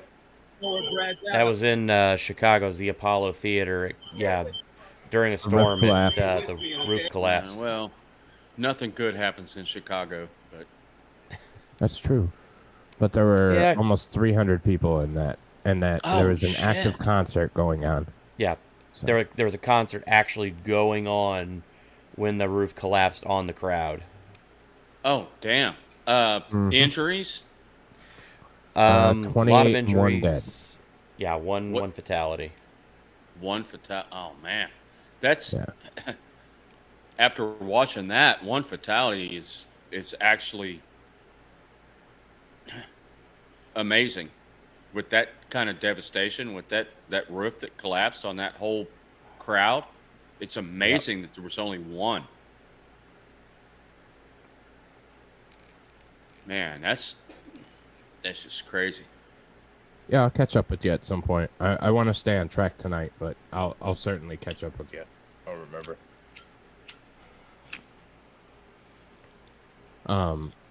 So it's crazy that only one dead. Yeah. No, yeah, glitter.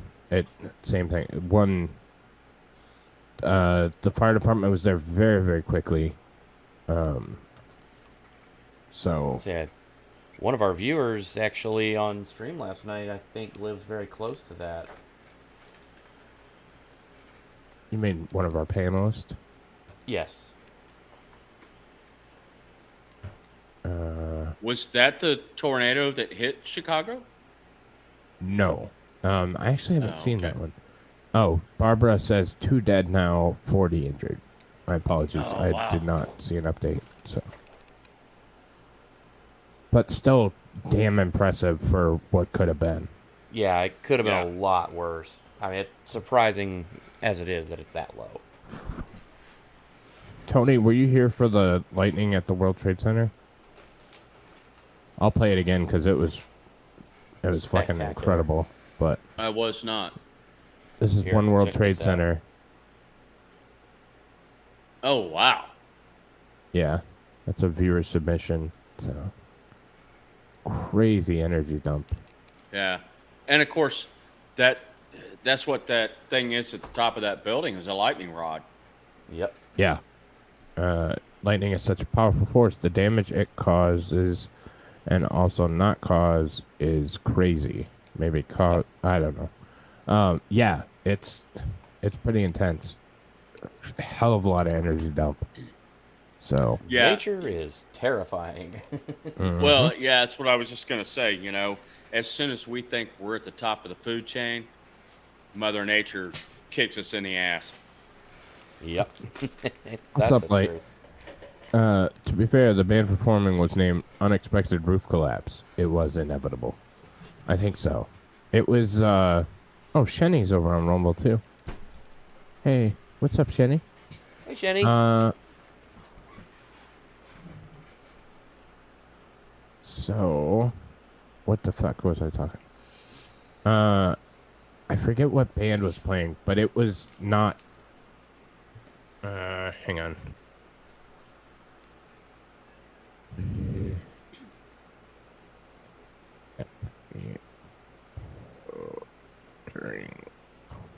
Yeah, Mother Nature is non-forgiving. No. It takes no prisoners.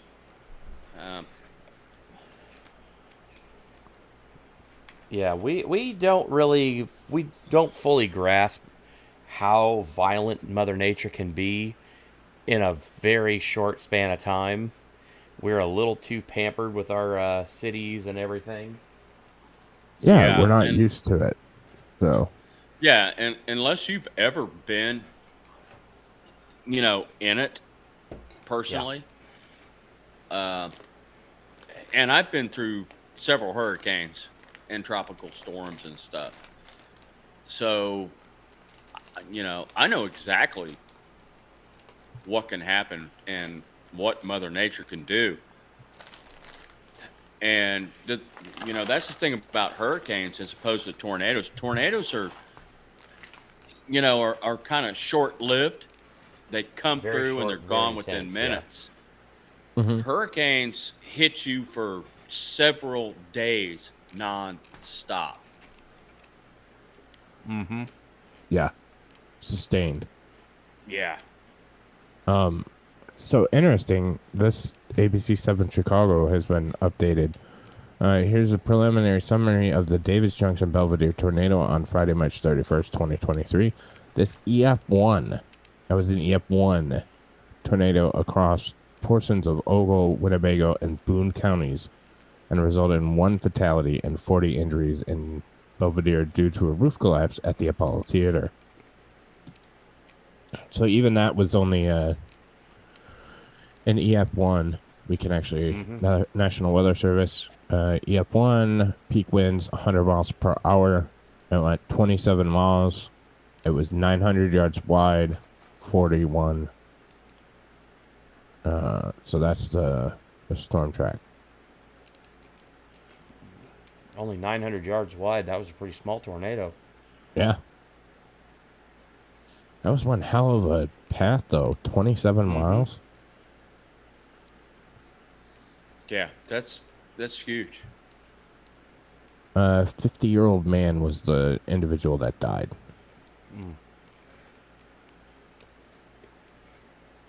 And I trust Barb, but official reporting still says 1 dead. So I want to see that. If you have a video, send it to me. Ooh, that'd be really Morbid cool to Angel. smack That's who I was trying to say. Morbid Angel was one of the bands that was playing. At the roof collapse? Mm-hmm. Oh, okay. Never heard of them. I can't. I know it was a metal concert. What's that? It was a metal concert. Ah. Well, I think it was rock, because the rock fell. Get it? Oh. Mighty. I'm sorry. I'm guessing the Allman Brothers weren't there. Oh.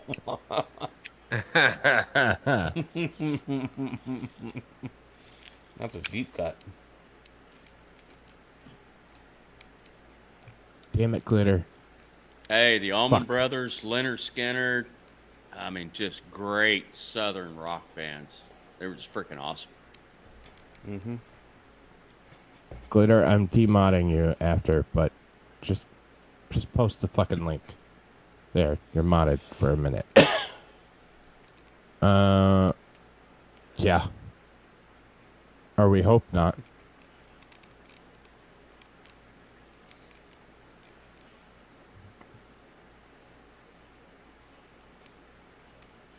So, we'll keep moving on here.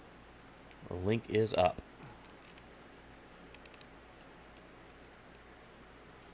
Thank you, Glitter.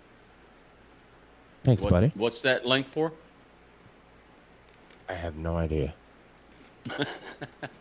But it's up, so thank you. Yep. I'm moving that over.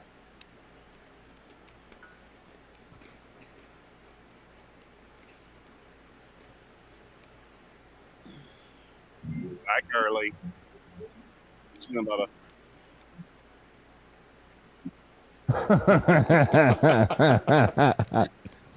Cal just eat his hand. Yeah. That was great. Quick, kill it. It's got a taste for blood. Oh. That's going to be one hell of a T-bone right there.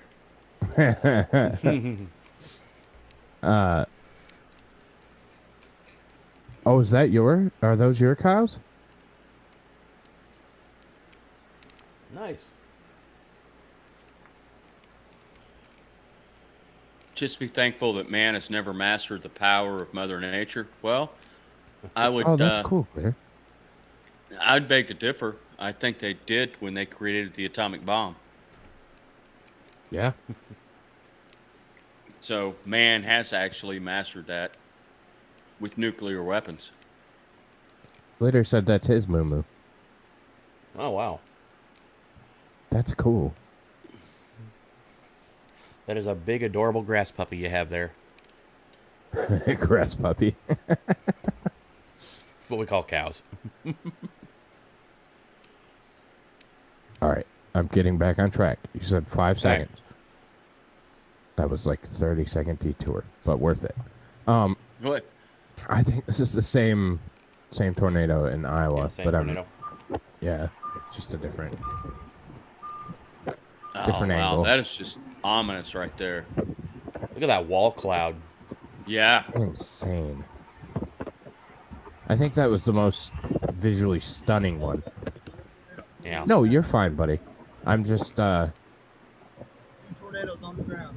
if I don't keep myself on track, then I get Tornadoes on off the track ground. very quickly.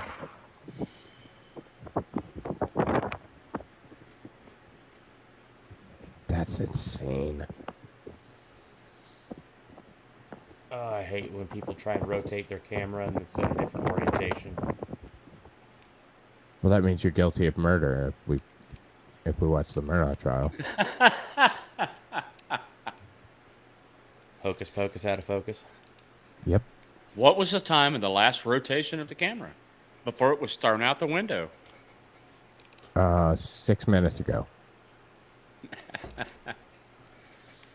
Somehow it was found 2 or 3 miles down the road. Not sure how that happened, but oh well.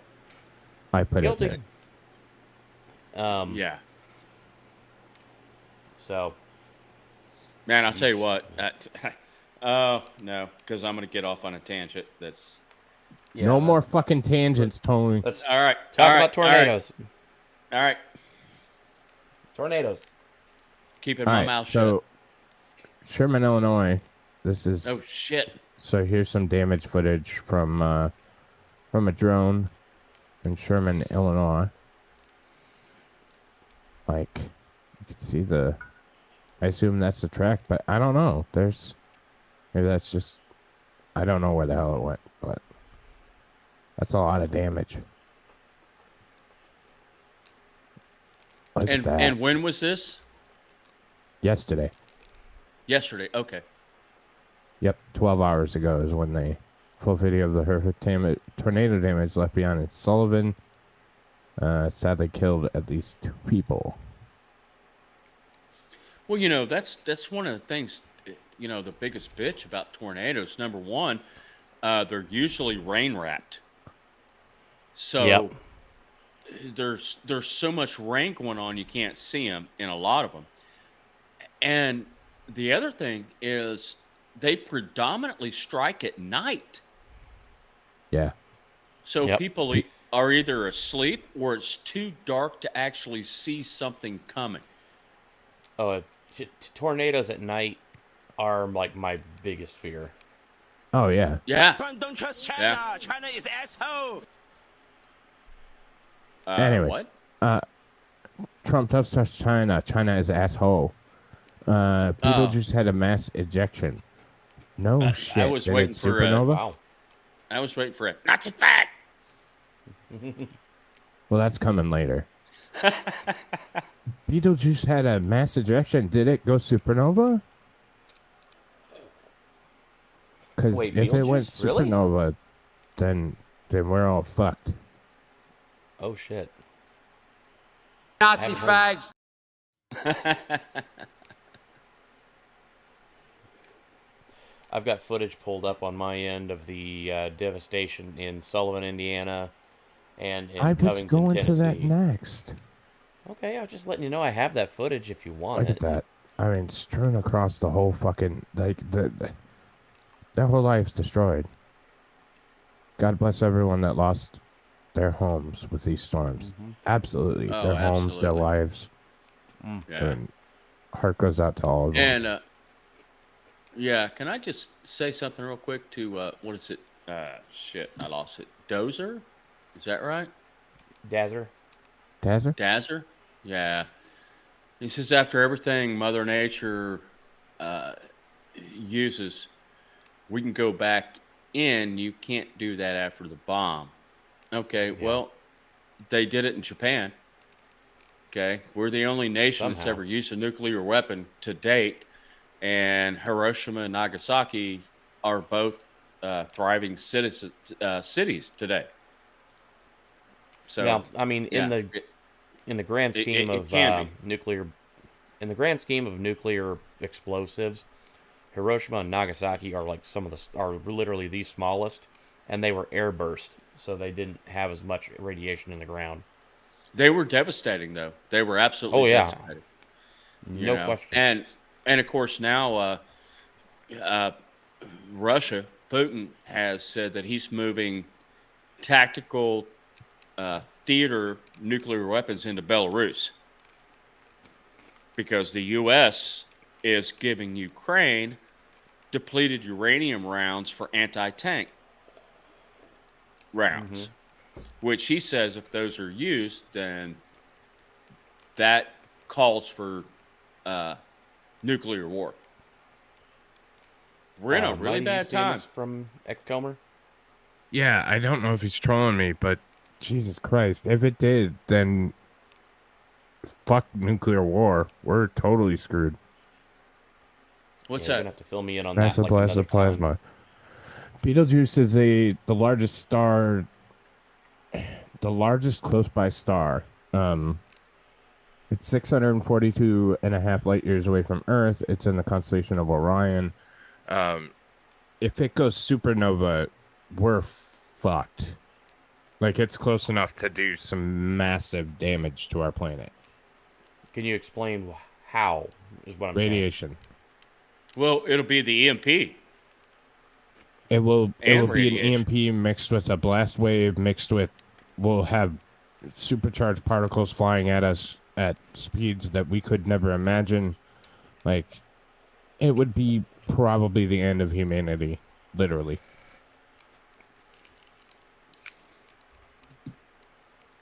And so it's 642 years away, light years away. So it's, if it went supernova, it went supernova 642 years ago. Okay. Yeah, it would strip away our atmosphere. It would seed us with unbelievable amounts of bullshit. But it would have exploded. It exploded 642 years ago, but we can't see the light. The light doesn't reach us for 642 years. So, You'd think we'd be able to see that one coming. well, Yeah, we you would would, think. but Okay, if it well, went- let me ask you this, okay? Because, you know, we have all these powerful telescopes. We've got,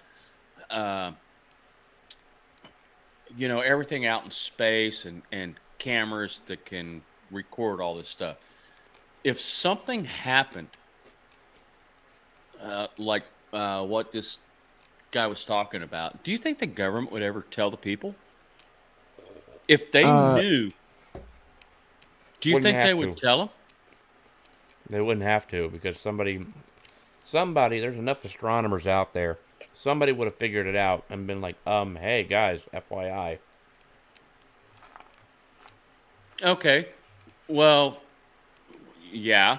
But do you think the government would ever say anything? Or they would just go to their bunkers and never tell the citizens that, yeah, Earth's about to end and you all are going to die? I don't think they would, because of the mass hysteria that it would cause. Yeah, I don't think it would. Not until it was too damn late.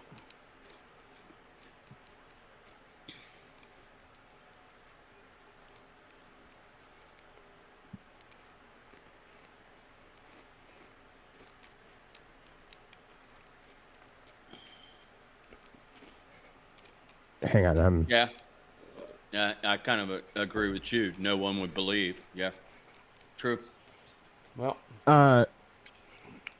while you're researching that, do you want me to go ahead and throw some stuff up? No, I was sending a text message to a astrophysicist friend of mine. Wow, you've got highfalutin friends. Wait, you don't know an astrophysicist? Not on speed dial, no. Oh, wait a minute. Speed dial that's so old school, right? Well, NASA has something where it had an ejection as well from Hubble. So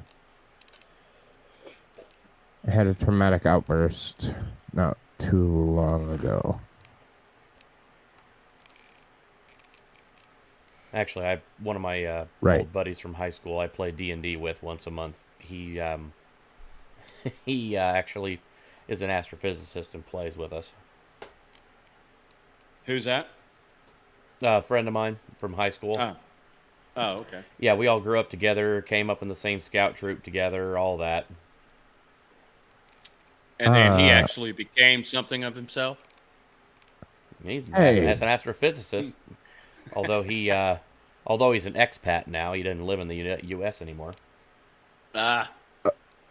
Okay, so one, to answer your question fast, light only moves so fast, and that's why we wouldn't see it for 624 years, because light only moves so fast.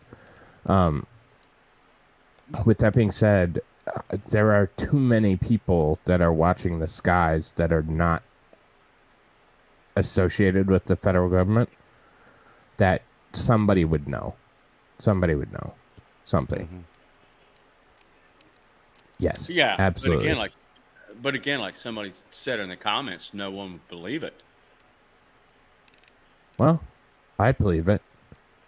Well, I mean, I wouldn't believe it without some type of confirmation. I'll give you confirmation when it happens. As I always say, until the trumpets start blowing and calling me home, I'm gonna assume that there's gonna be a tomorrow. Yeah, and What is it that light travels in space? 300 million? 186,000 miles per second. No. 300,000 meters per second. 300 million meters per second. Yeah, I had to learn that when I got my ham radio license. 300,000. It's 300,000 meters per 300 second. million. No, it's 300 300,000. I can pull my book out and show you. 100%. Trust me on this one, Fast. Man, I had to take the test. 300 million meters per second. Do a quick search. I know Kaiser's doing it. No, I'm not, but okay. I don't need to. It's 300,000 meters per second. Okay.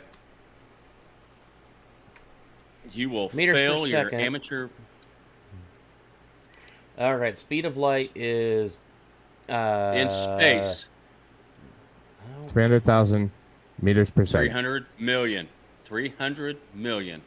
Because that's how we have to do the math to figure out frequencies. Comer and AP.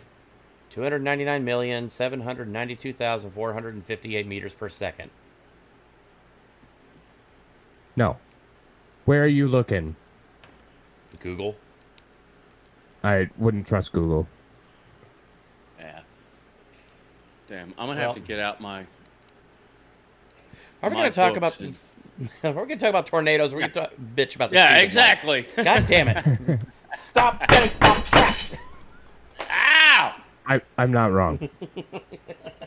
I'm not wrong. Mighty? Google's an ass. Yes, you are. Just like Jonathan said, Mighty's wrong. Sorry. 300 million meters. 300 million meters per second.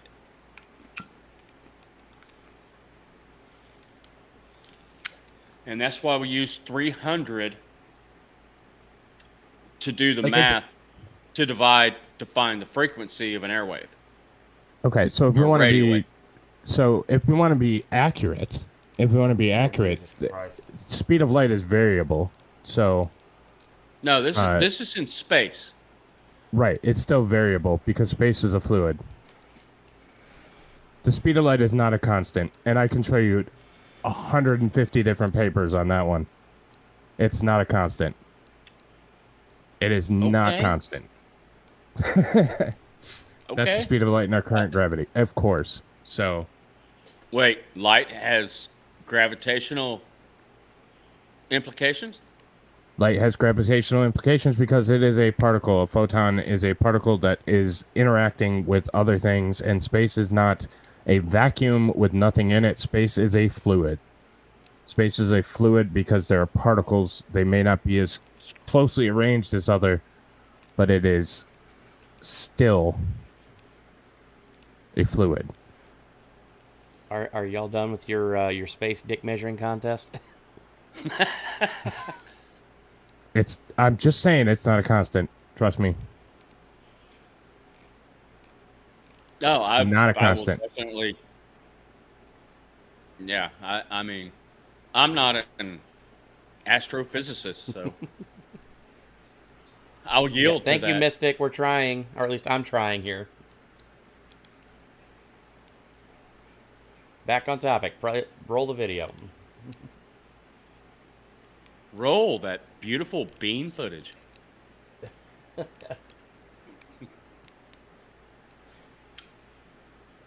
I don't know where the hell it went.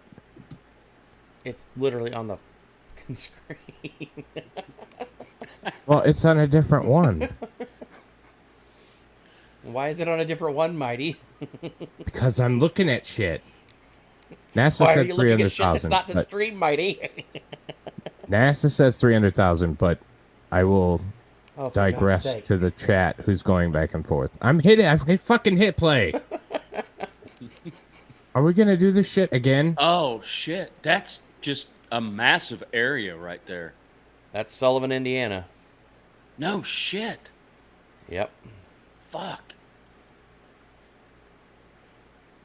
That's just devastating. I mean. Yep. It's insane. Yeah. I mean, normally tornadoes have a a much smaller path. Oh yeah. Something like this, that just had to be massive.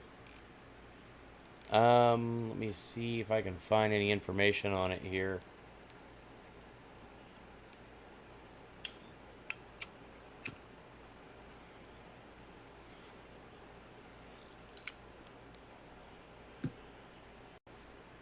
Let's see. Size of Sullivan, Indiana. And that's Sullivan, Indiana? Tornado. Yep. Yep. Where is Sullivan as related to Indianapolis? It's just north of Bloomington. So south of Indianapolis. South of Indy, yeah. Bloomington, yeah, southwest. Confirmed at this time, it appears that this was an EF2 tornado. Indicators of an EF3 have also been noticed, but they're still working on information. Looks like the proposed width of the tornado is between 1/8 and 1/4 of a mile wide. So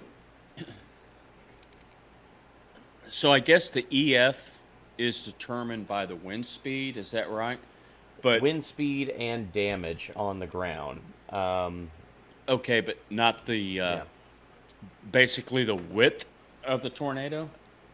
The width does factor into it to a degree, but it is not the determining factor, because you can have a very wide wedge-shaped tornado that could be like 3/4 of a mile wide, and it only be like an EF1, EF2.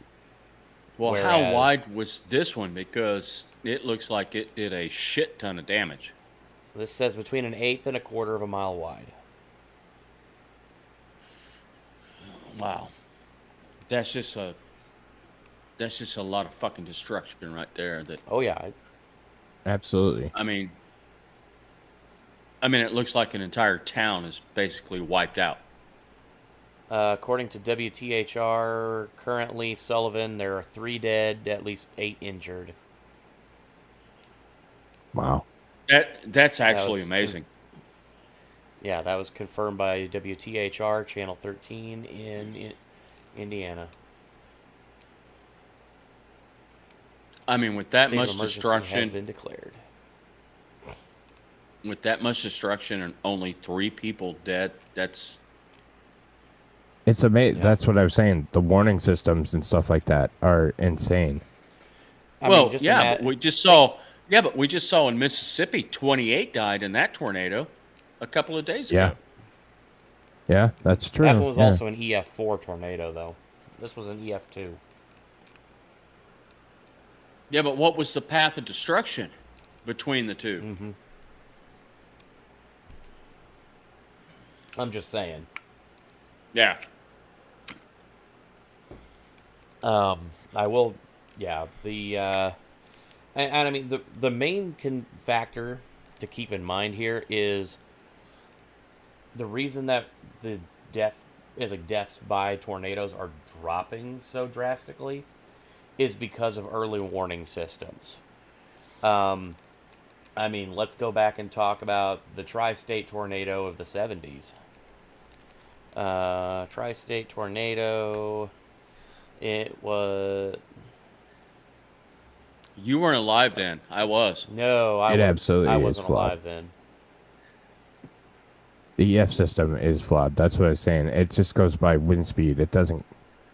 I mean, some of the differences in devastation is insane. Yeah, it is. Yeah.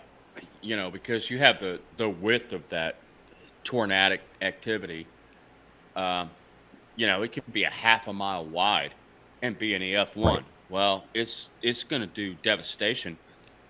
Where if you had a EF4 that's, you know, a 1/16 of a mile, you know, just one funnel cloud that comes down, it's going to have a much smaller path of destruction. Now, it's probably going to be more devastating in that small path.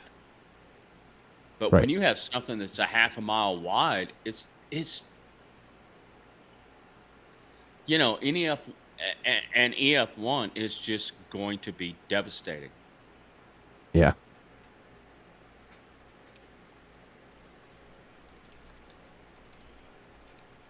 Sorry, I'm looking through. There we go. We'll play this video. This is of aftermath of the one in Arkansas. Oh, that was just Saturday morning. last night, wasn't it? Yeah. Yeah. Yep. Arkansas? Yeah. Yep. Like the whole. Holy shit.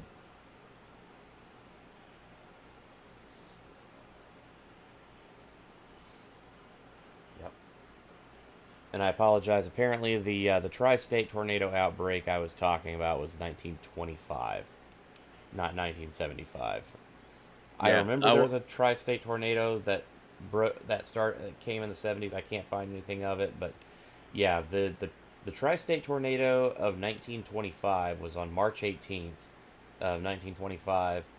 It's my There were over mother's birthday. There were over 2,000 confirmed injuries, and about at least another 1,000 dead. Almost 1,000 dead. Well, Kaiser, was it you or maybe Mighty that said that one of the reasons that there's a lot less fatalities because of the early warning system? That was what I just said, yeah. Yeah. Okay. How does that help me? I don't have a Early basement. warning. Well, the thing is, with an early warning system, you should at least have enough warning to find a way to get to someplace that has shelter, or figure out where you can take shelter at. And again, that's just kind of a preparedness thing of just knowing where you can take shelter at and finding someplace. Yeah. I don't have any of that. You know, we're on the southeast coast of Georgia. We don't have basements. I mean, we're 7 feet above sea level. You know, we don't have basements here. We don't have storm shelters. The only thing I could do is, you know, go into the bathroom and cover up with blankets. If it takes a house out, it's taking us out. It wouldn't be any different if I was laying in bed or got up and went into the bathroom. If it destroys the house, it's taking us. Well, there's a lot of talk and strategies about things like that. I mean, there's a company I've seen recently that actually was working on developing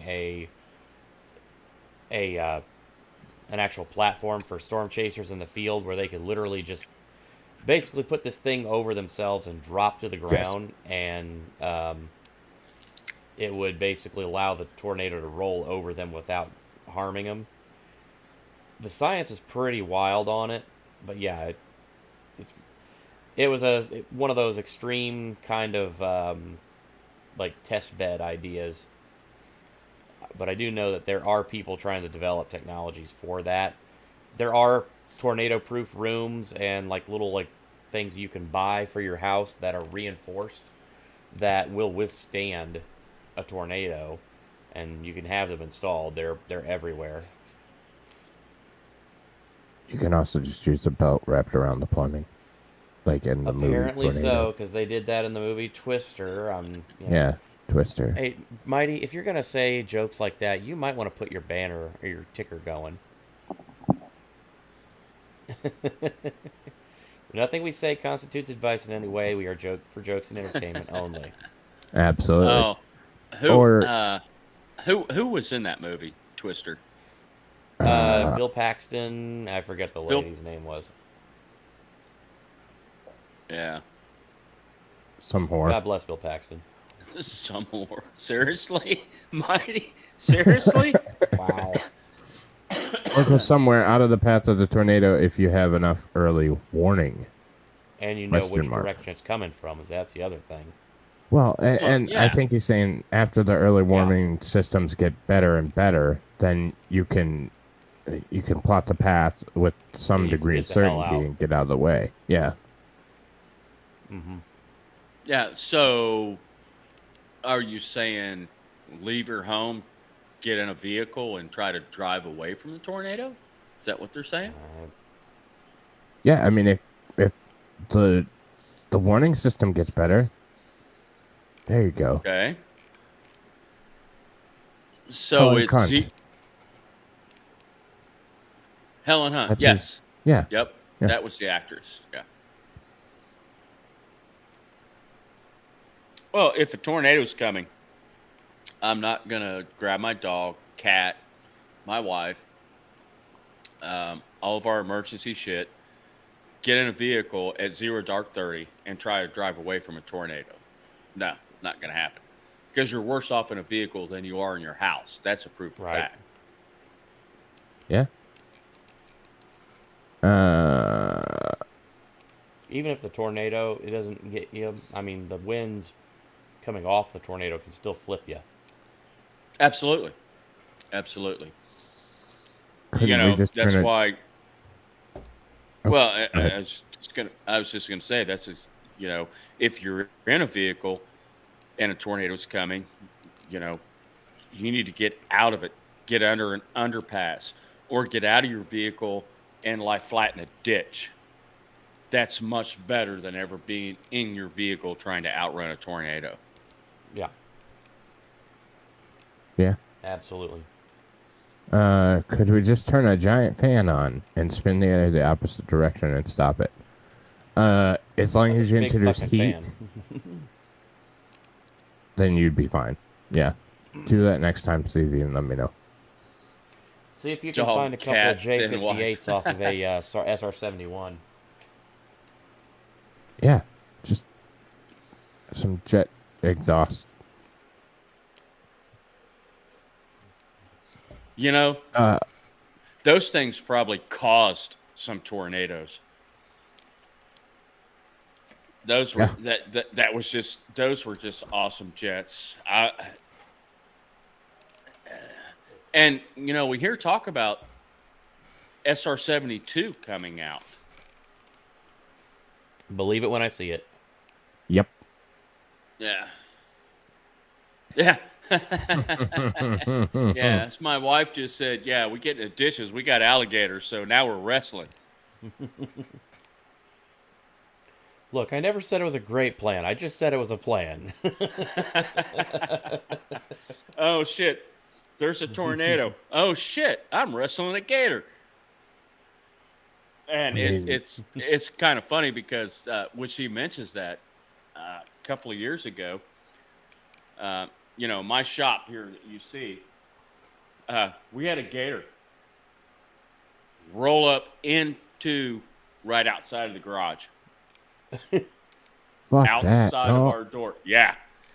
No. Yeah. And luckily I had a good friend of mine who was down here. He was here when it happened. It's like, holy shit, there's a gator right there by the trash can. They're like, no. And Karen was out here. And it's like, it's right fucking there. So, oh, yeah. We had a gator. We had to wrestle it. We got it taped up. And we relocated it harmlessly to somewhere else. And, Oh man. yeah, well, Say, Gator shows up on my property. I'm not kidding. I'm making barbecue. yeah. Wrap that fucker in bacon. Yeah. Have you ever skinned a gator? Nope, but I've seen it done many a time, and They you are can- absolutely nasty. oh They yeah, stink. It is freaking nasty. There's a But- guy on YouTube called Deer Meat for Dinner, and he's done several videos like how to skin out a gator and all that, and Yeah. he's pretty detailed. Like, oh yeah, they stink really bad. Yeah, they do. But we now have a blanket that's called the gator blanket because it's a heavy moving blanket that we threw over the gator's head so we could grab its tail and get behind it so we could grab the head and tape the mouth of the gator. Well, as soon as we threw that blanket over it, that gator just Oh no! grabbed that blanket. I had Shit. I had to cut the blanket out of the gator's mouth. So now there's a big hole in this moving blanket that we have. It's called the gator blanket. Anyway, so back to tornadoes again. Yep, tornado. And we didn't even have a tornado going through at the time. You don't say.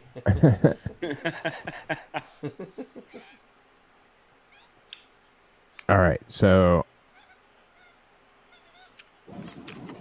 this is I forget where the hell this one's at.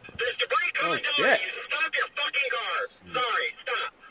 I see it. Trying to look at all the numbers here. There's a lot of information to take in. Oh shit! Kelly, if you have service, we'd love to. I'm just wondering if it's intermittent or if it's something on our end. We've got a house destroyed. Go up that driveway. Check if there's a house. Otherwise, we'll continue for anybody else. A new tornado warning has been issued. A new tornado warning for Woodruff County, Arkansas. I don't see anything. The power lines are down here, though. As this, once again, this tornado approaching. No, that looks like a barn, not a house. And Iowa is big. It's nasty. Oh, excellent. The barn, not a house. Barn, not a house. Tens of thousands of people. It's going to start to rain parts of whatever this is picked up in Oxford here soon. Wow. Away from the tornado will be raining sheet metal.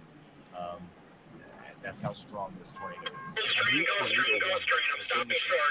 Okay, I think this is a record. We have 16 tornadoes. Jesus Christ. It's insane. All right, I got one Thank you more for sending before that we over, start Barbara. talking and getting us off track. Well, you know, one of the things that the storm chasers do, they really gather a lot of information. Yeah. And so that's a good thing. And we're able to see these things up close. But tornadoes generally go on a certain track. Yeah. But they can go anywhere.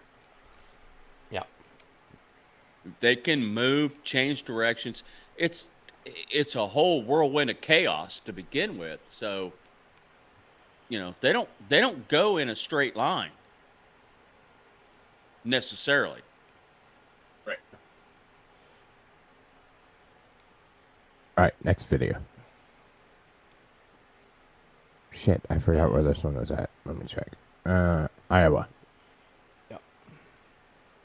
This one looks just scary. Yeah, that wall cloud is ridiculous. Well, it's like a skull. Yeah. Yep.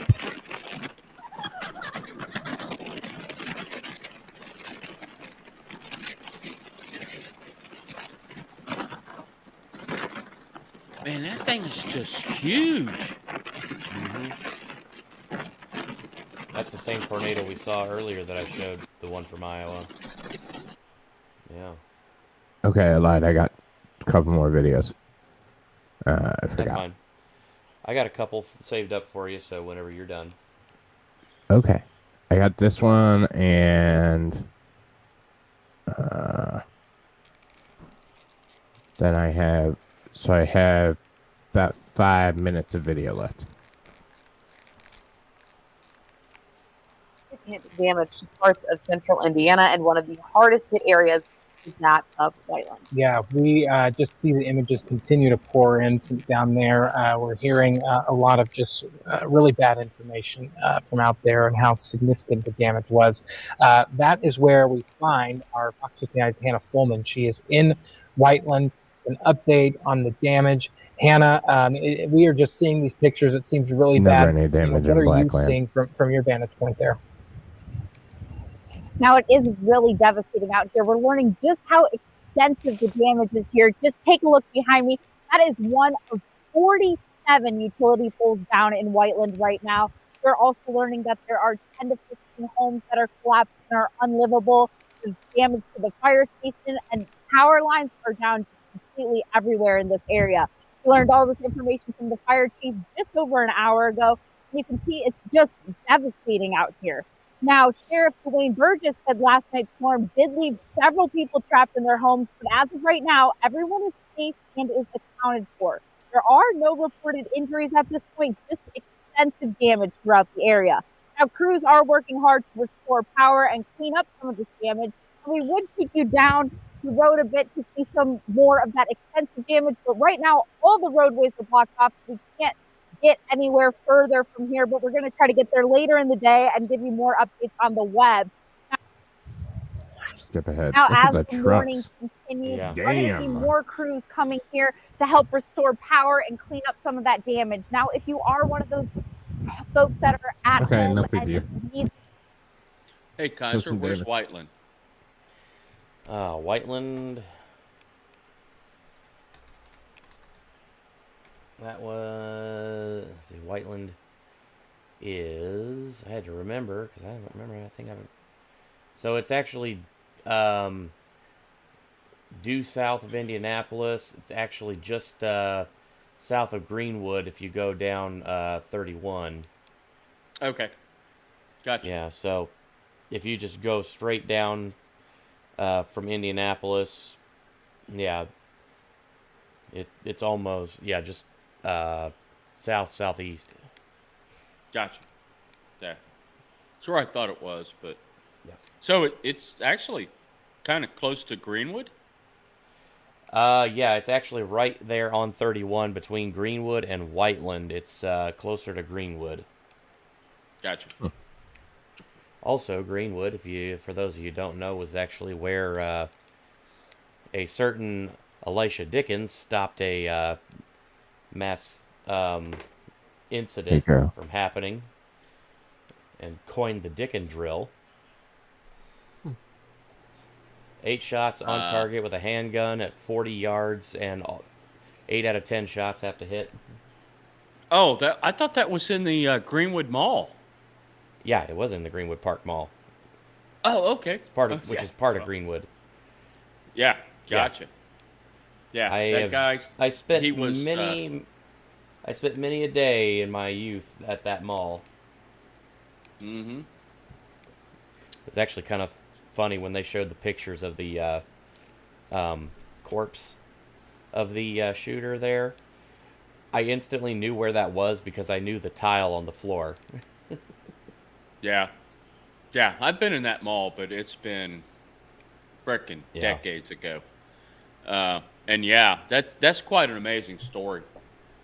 Yeah. Well, yeah, we're not gonna get off into it, but yeah, I just tornadoes. wanted to mention Tornadoes. At the end, What it's a causes- twister. It's a twister. What causes a tornado?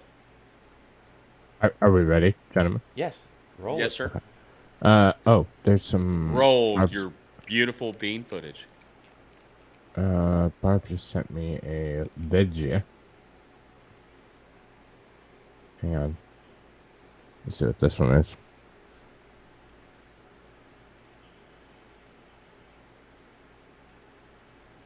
Fucking ads.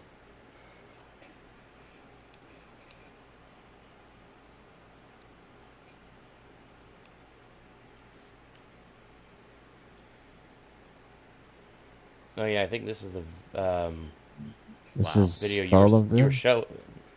This is the video you were showing earlier. Oh. It's like I think it's the same area, but it's a different cut. Is that a trailer park? I don't think it's a trailer park. No, it's just a residential area. Tornado magnets. Man, that is just serious devastation. Oh yeah.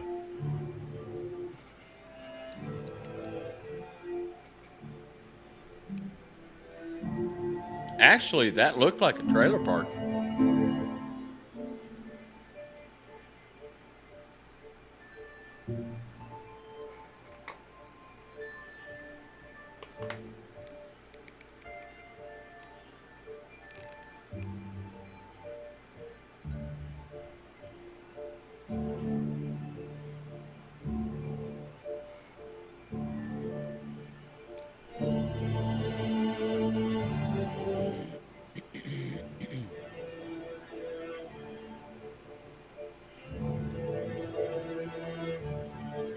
That's insane.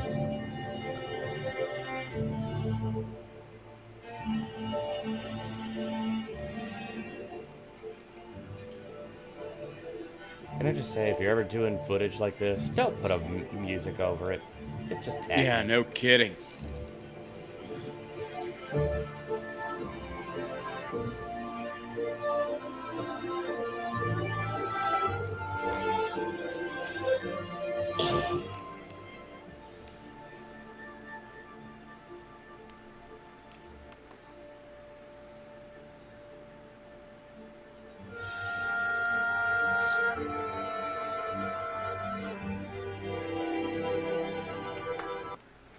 Glitter, I've already played so much fucking copyright shit, so I'm not that worried about it. It's gonna get claimed anyways.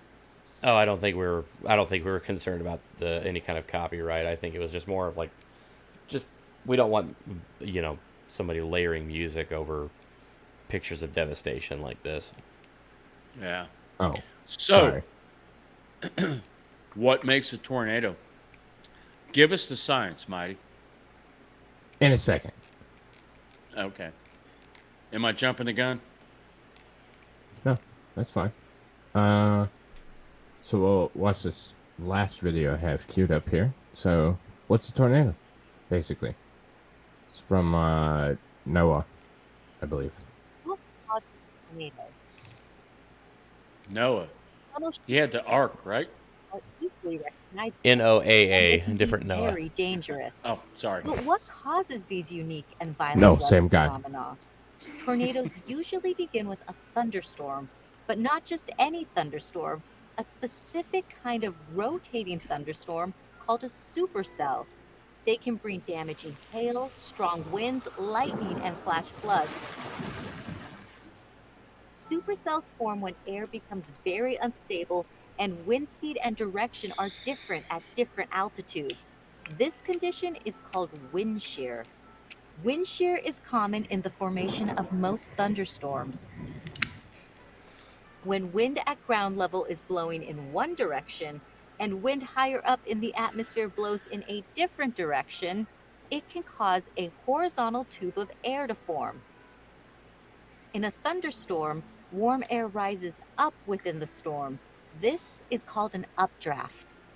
An updraft can turn a horizontal rotating tube of air into a vertical one. When this happens, the whole storm begins rotating, creating a supercell. Some supercells form a funnel cloud. And if that funnel cloud extends to the ground, Pausing it just for the sake of not getting the stream taken down immediately. All right, and we're back to it. Beautiful. it's called a tornado. Tornadoes can produce winds up to 300 miles per hour at the surface, making them dangerous to people and property. As a tornado moves along the ground, its strong winds begin to pick up debris too. In fact, flying debris is usually what causes the most damage in a storm. Thankfully, meteorologists are keeping an eye on your local weather. They will try to give you a heads up if a tornado is likely to form in your area. They combine wind and temperature readings from the ground with information from satellites to determine if your local weather has the right conditions for a tornado. For example, NOAA's Goes East satellite captured this video of an isolated supercell storm in Texas. The different colors represent different cloud top temperatures in the storm. Colder temperatures represent higher cloud tops, which often means stronger storms. So, if you see a tornado watch or warning in your area, look for updates and get to safety as soon as possible. And know that NOAA's GOES-R series satellites will still be keeping a close eye on things from orbit. Find out more about extreme weather at NOAA SciJinx. All right, and that's, you said you have a couple? Yeah, so I do have a couple of things here. So I just kind of want to give everybody a little bit of idea of what is the real destructive power of a tornado. Like, really, what is... We've seen these monsters from the outside, but what's it like inside? Well, I actually happen to have a couple of videos that actually do touch on that. Like, what is it like to actually get hit by a tornado? And what it look like inside of a tornado. So, first off, we're going to start with this one. So, Fairdale, Illinois. This was an EF4 tornado that, struck the house of a man by the name of Clem Schultz on April 9th, 2015. He went upstairs to go grab some lanterns, saw what he saw, looked out the window, was just insane, and then he filmed it. Unfortunately, his wife did not make it out of this tornado. Oh, shit. He lived, but she did not. So, this is the full video. I'm just going to play it in its entirety. There's not really any sound or voiceover or anything. So instead of taking cover, he was just filming this tornado? That's what I'm led to believe. I don't know the full story other than just what it says in the video description, so take that with a grain of salt. I don't really know a whole lot more. I think the more important thing is the actual video itself. So, yeah, he's from the second story of his home, which is the absolute worst place to be in a tornado. Yeah. And this thing's coming at him. Again, this was April 2015, Fairdale, Illinois. This was an EF4 tornado.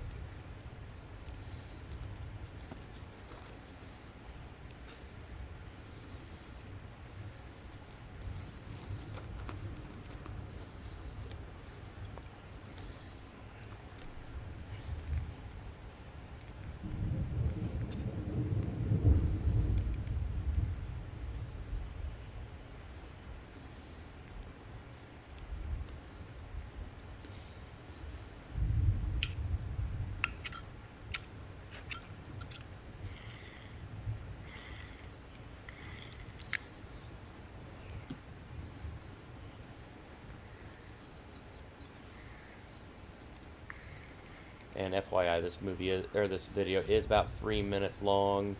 We are at the 50-second mark as of right now. So, playing this in its entirety for your benefit. Why in the hell is this guy still doing this? Look, I don't know, and I don't think we'll ever really know the truth there.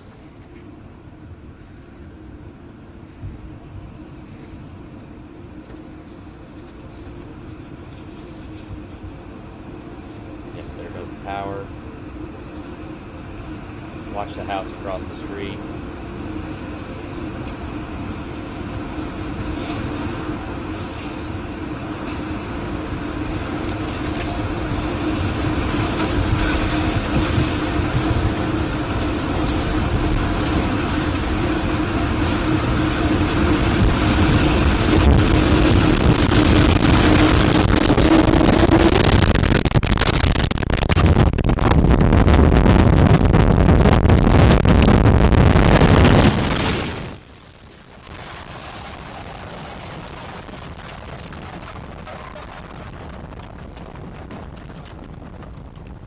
Yeah, the rest of the video, it's just black.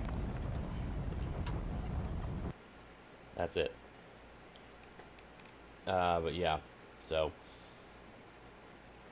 believe it or not, this man's footage actually has done a lot of good in just helping to kind of come up with ideas, mitigation strategies, and information regarding storms. The next one was actually a scientific group. So, you know, in that video that you showed at the beginning of it, you could see micro tornadoes inside of that. Yeah, you can see a lot of smaller rotation. Yep. Be right back, guys. Isabel, I'm sorry. All right, so this is the group that actually built the Tornado Intercept vehicle that was featured on Discovery Channel. They actually built a second one, an upgraded version, the TIV-2. This is their video of going on an actual full Tornado Intercept, and they ended up actually riding out a tornado from inside their vehicle. Now, this is a specialized, vehicle that has hydraulic rams that will punch into the ground, anchor the thing in place, as well as it's got armor plates and bulletproof glass and all kinds of stuff to try and help keep them safe. But the video is still really intense.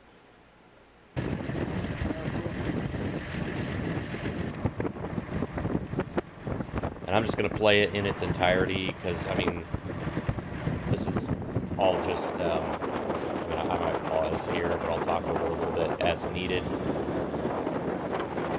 But yeah, I just want to give you all the benefit of seeing this unedited. So they're going on this tornado intercept. This tornado is coming at them. I will have to double check where this tornado is at. I think it was Oklahoma, but I will check after the video is over. So yeah, here you can hear the hydraulic rams going into the ground.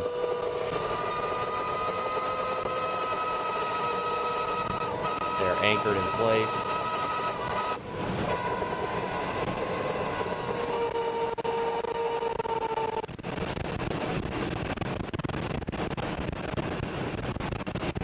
Tornado's coming at them. It's rotating on the left side. Ears are popping.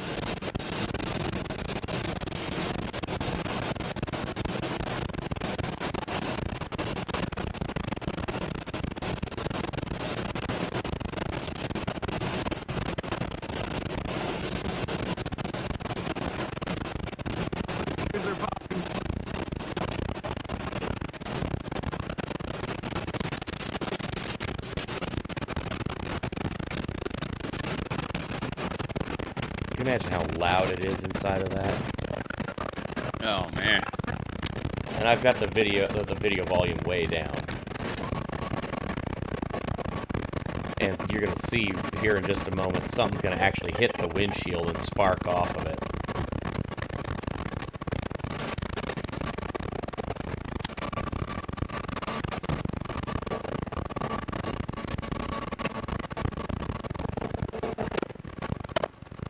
Were those storm chasers? Yeah, they were in a specialized tornado intercept vehicle. Okay. I was wondering why that... It's built to withstand a tornado. Gotcha. I was wondering why it didn't get flipped.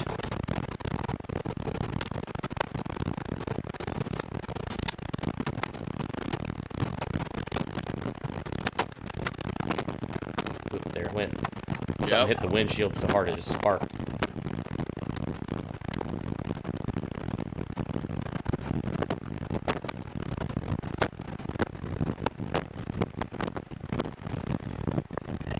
Well, isn't that what they were trying to do in the movie Twister? Was to get inside of one to measure it?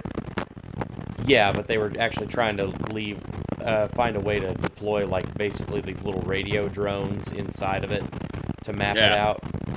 Yeah. These guys are actually putting themselves inside the heart of the storm. Yeah.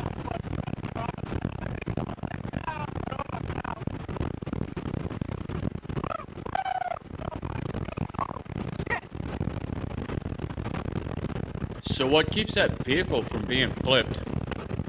So, we can, if I can find a picture of it, it's a pretty amazing vehicle, the Tornado Intercept vehicle, or TIV. It has multiple hydraulic rams that go into the ground to help anchor it in place.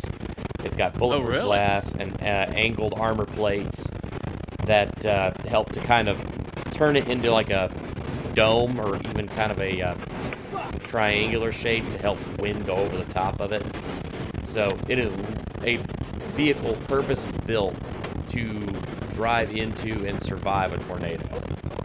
Yeah, well, I'll tell you what, it takes some fucking balls to be inside of that thing. Yeah. They used to have that TV show on Discovery or whatever, and that guy built the car to go into tornadoes.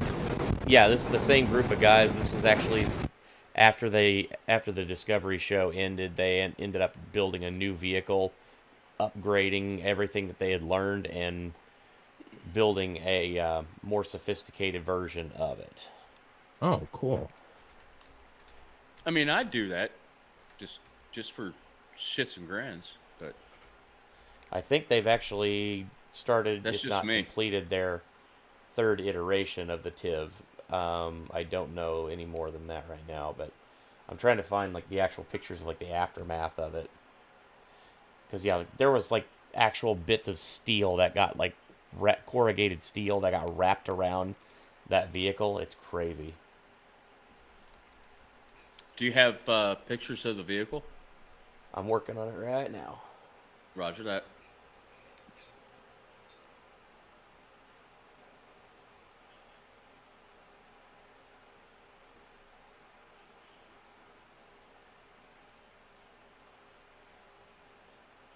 Bring it over to my other screen here.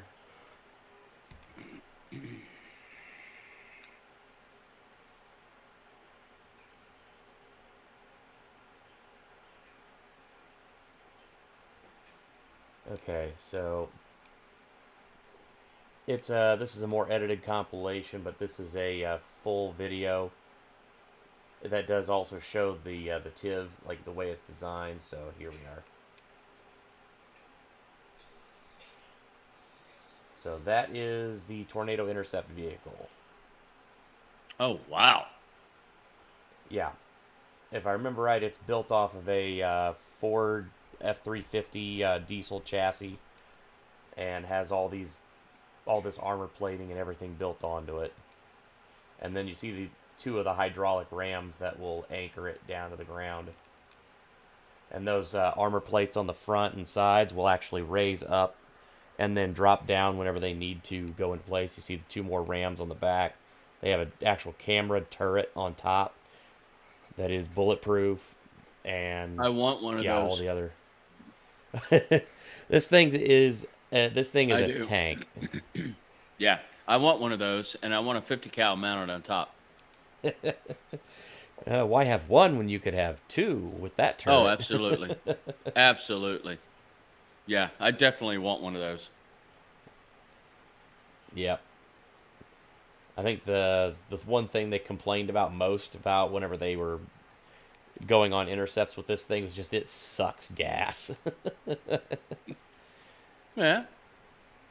Gotta have a big gas tank. So yeah, here's the intercept video that we were already showing. And that was after. Holy shit, dude. So this is like right after that other video ended. We fucked up. Well, we couldn't see it. Took the fucking heaviest goddamn wind. I know.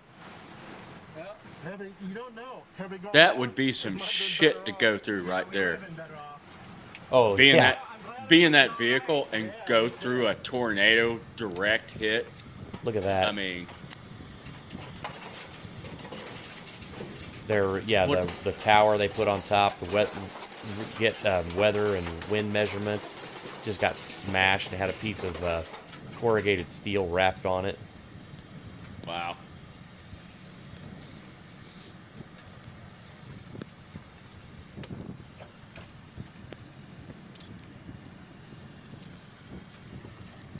I want one. Will you make me one, Kaiser? Dude, I don't even have enough to make one of these for myself. Ain't no damn way.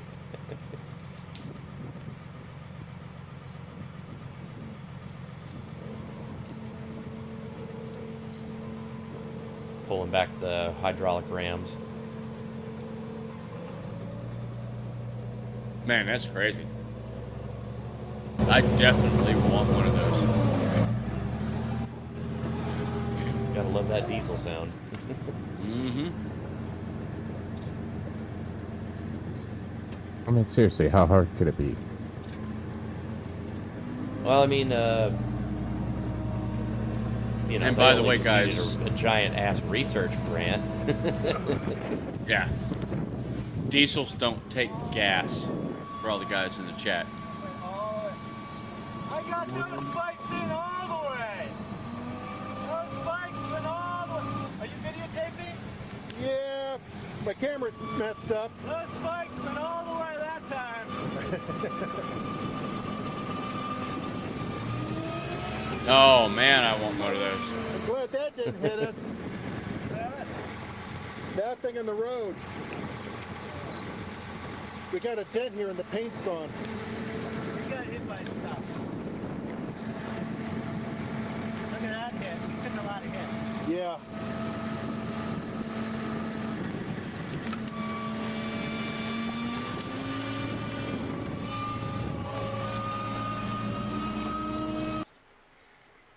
So it was just kind of a clip show of a lot of pictures that they took as well. That was actually up in one of the turrets, or in the turret, because I think they had an actual window pop out. The hell is that? It's a stick. Okay.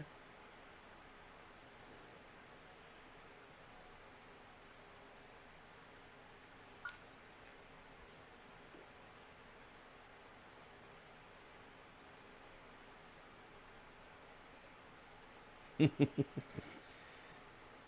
like, we just rode out a tornado. We are running high on adrenaline. Hell yeah, I'd be doing selfies too.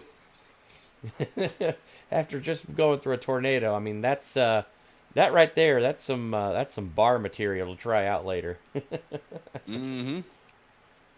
It's like, hey, I rode out a tornado.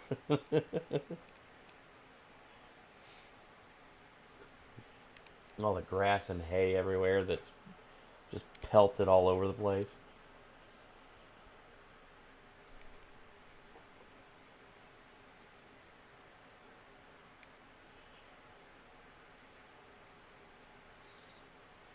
Yeah, you don't get any extra gas mileage out of a diesel, but you get a hell of a lot more work out of a diesel than you can a gas motor.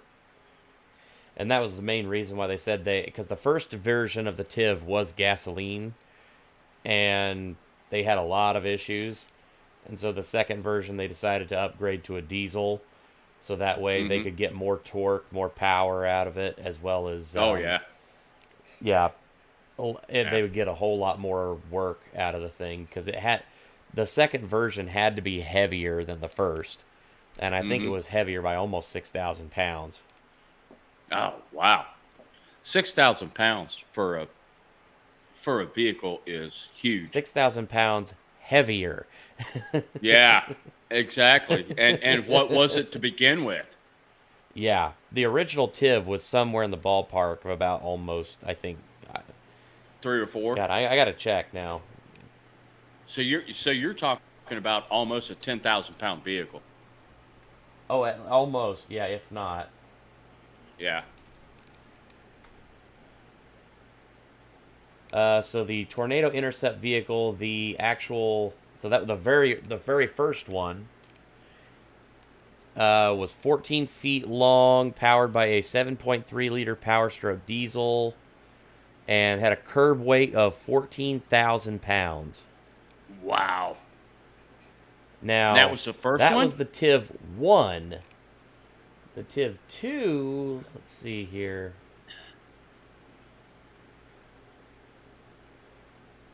The TIV Model 2. I apologize. It was sorry. It was 16,500. Oh, okay. Still, that's a heavy fucking. That's a tank. Yeah. That's an M1 Abrams, man. I mean. Yeah, the original TIV was a standard basically a standard 4x4. The TIV 2 was a 6x6, and ran off of a 6.7 liter turbocharged Cummins diesel. I want one. I know. I guess they have done a little bit of refinement on it since then. They've cut some of the excess weight down. And they I want have it. I want to drive that into my Sam's Club parking lot. Pick up some groceries. I guess the current version of it, of the TIV, at least the TIV, basically the upgraded TIV 2, was somewhere in the ballpark of about like 14,500. So they were able to get a lot of the weight down. What was the cost on that thing? Massive, cost. just like the weight. What is the cost on that?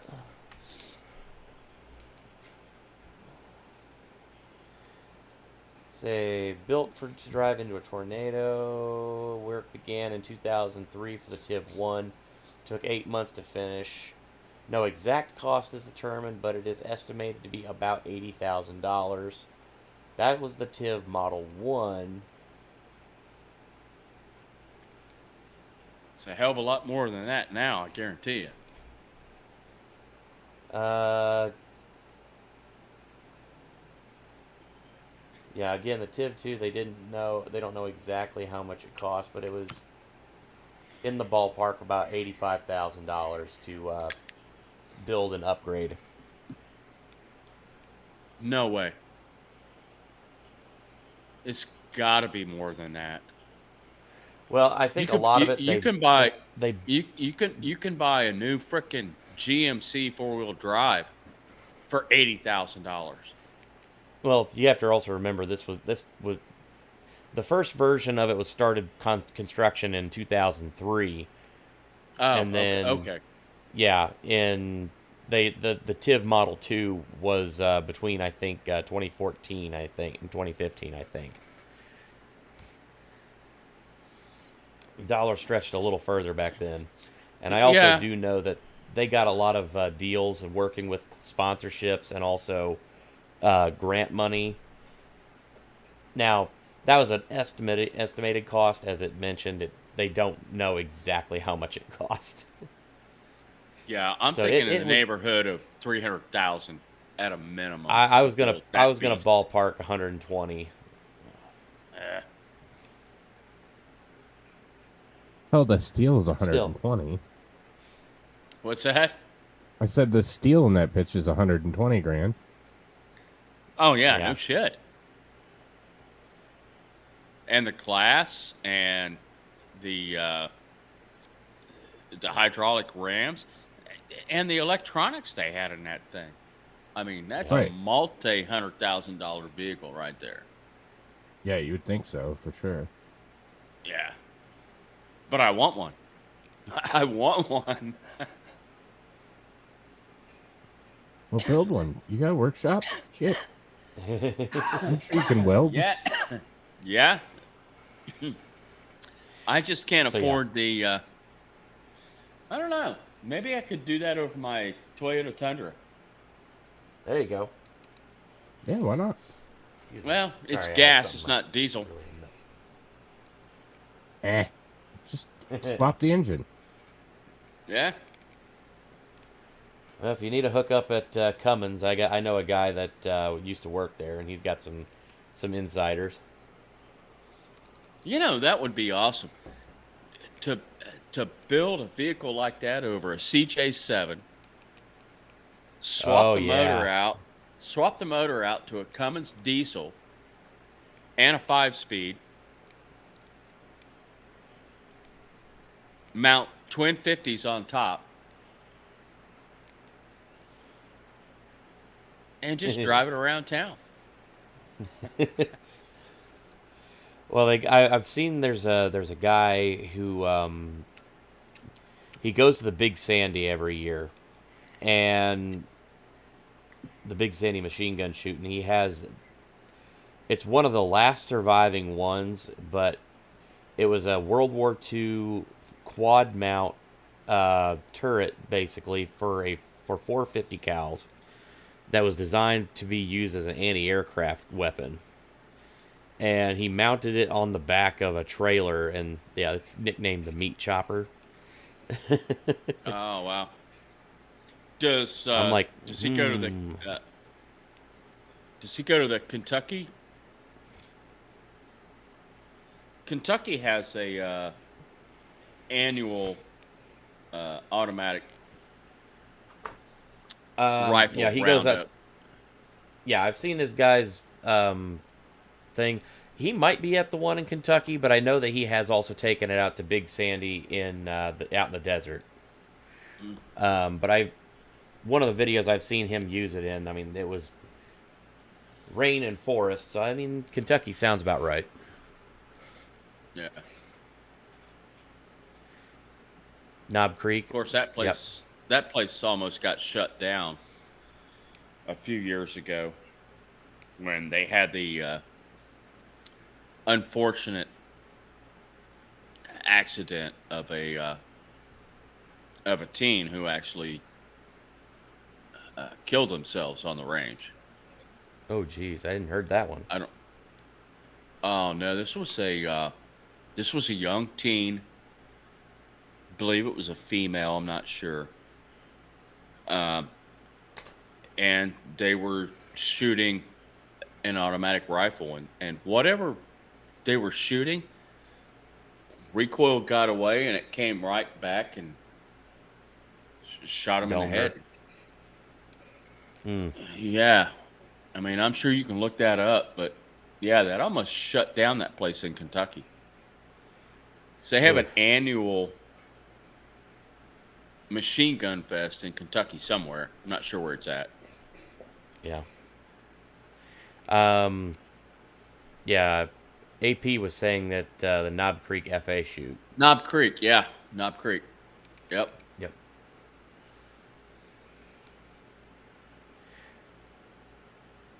Yep, I've always wanted to go to one of those. I've shot so many of them. It's a novelty. You're talking to somebody who hasn't shot even a 1, class 3. So yeah, but it's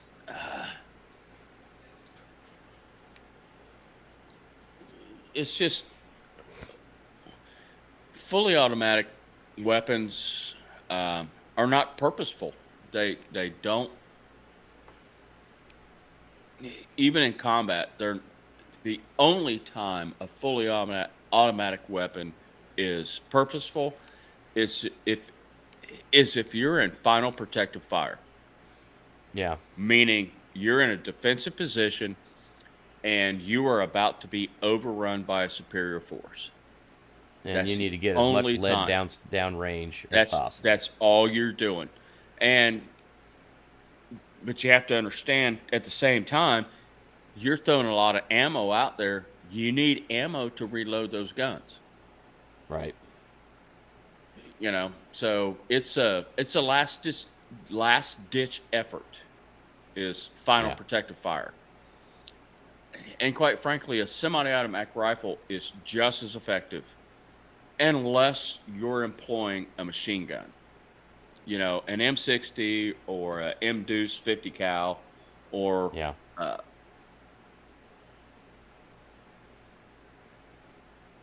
I don't know what that means. But anyway. Yeah, just ignore it. Yeah. But, so, yeah, they're fun.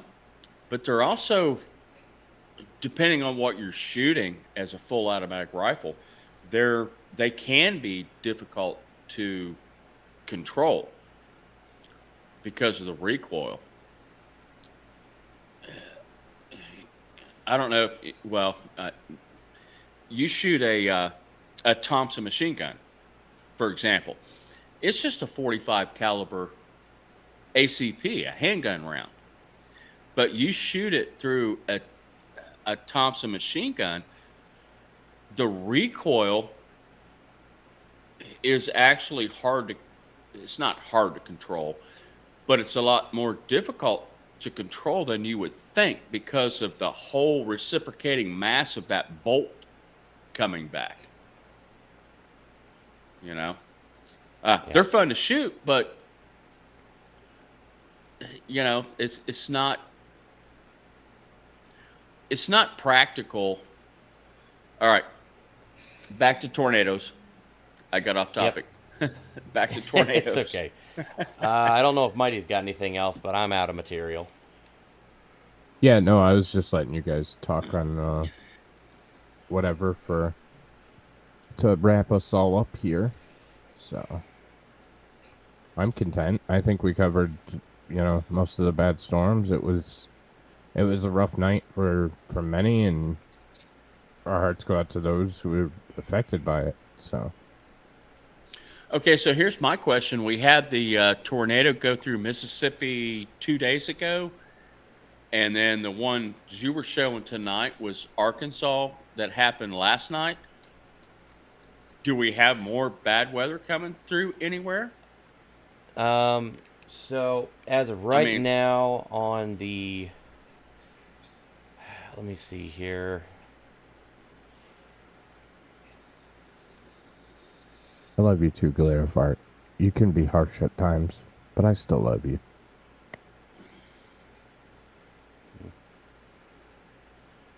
Yeah. Still don't know what the hell they meant by that. Not worth it. Yeah, don't care.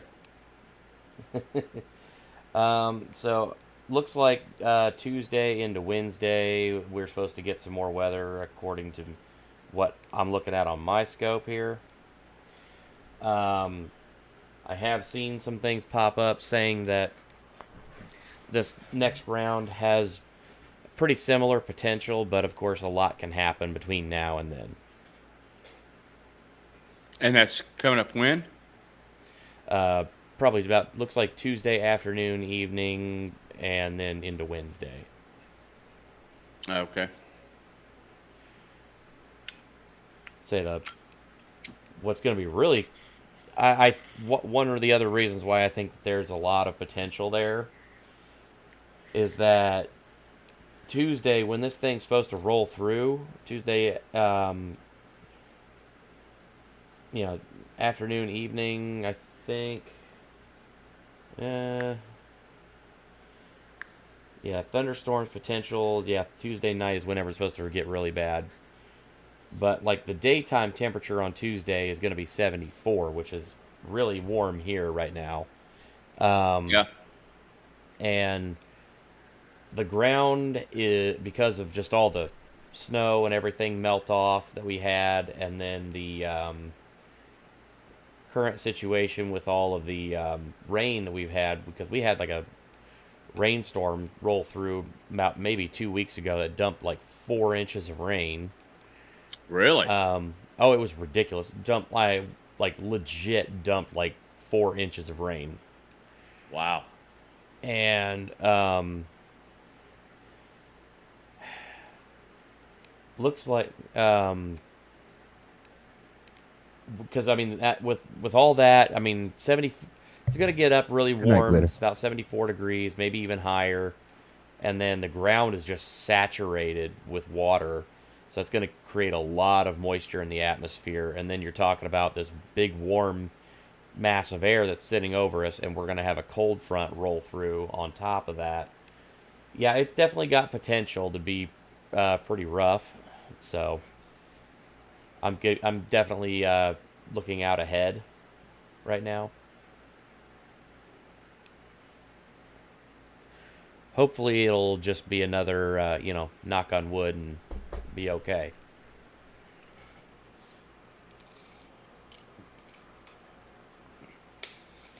I was just looking, we're projected to be in the 80s all this next week. Nice. We're supposed to get to 75, I think, next week. Yep. That's probably the same day that our storm's supposed to come through on. It's Tuesday. Yeah, I think Tuesday or Wednesday. So. Yep. Yeah, we apparently had the remnants of that storm that came through Arkansas and stuff yesterday. Mm-hmm. And as it got to the coast, it broke up. And all we got was a little drizzle of rain this afternoon. Yeah. It really started to fall apart like right after midnight last night. Yeah. And what part of Arkansas did that storm hit? Because I've got some friends up in northwest Arkansas, but I think it was further south. I think it was Little Rock. Covington and Little Rock. So Little Rock and I think Covington both got hit. Let me check here. So it was mid Arkansas and south, right? Yeah. So yeah, Covington also got hit in addition to Little Rock. And Covington, I'm pulling it up on the map. Oh wait, Covington's in Tennessee. My apologies there. That was my fault. Yeah, it was Covington, Tennessee. Yeah, Tennessee, yeah. But yeah, I know we know for a fact that Little Rock got hit.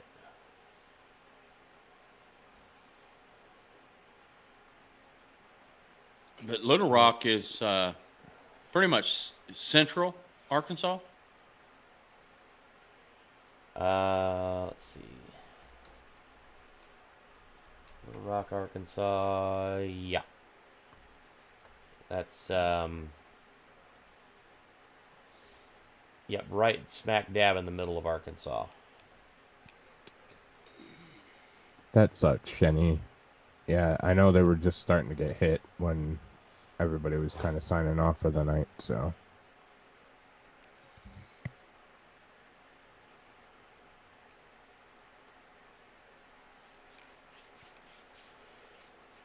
Yeah, and again, that stuff happens in the middle of the night when most people are asleep in their beds. They're not going to hear anything that comes up. That they're just going to get hit while they're asleep.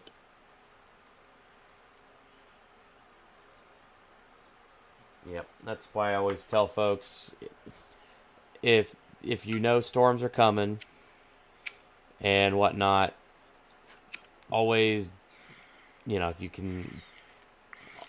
you can crack a window and put something there so that way you don't get a bunch of rain blowing in your house, that's fine. But just some way you can hear if like storm sirens start blowing, or make sure your phones are on with notifications. Make sure your notifications are on. But one thing I tell folks, don't ever underestimate, is get yourself a weather radio. Because the NOAA weather radios, you can program them for your county and everything like that.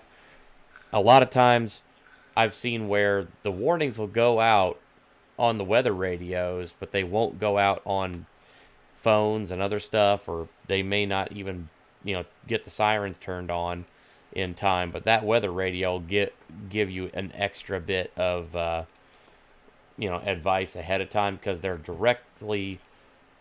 They're text-to-speech based, and they're computer-based. So the second that a warning goes out from NOAA, it's immediately broadcast. And so there's like almost no lag. Right. Well, that's the crazy thing about, the past not catching up with the future. Like, we're all more connected, but we don't have the... I remember anytime there was a storm, you turned on your local news and it was right there, and that just isn't the case anymore. Yeah, exactly.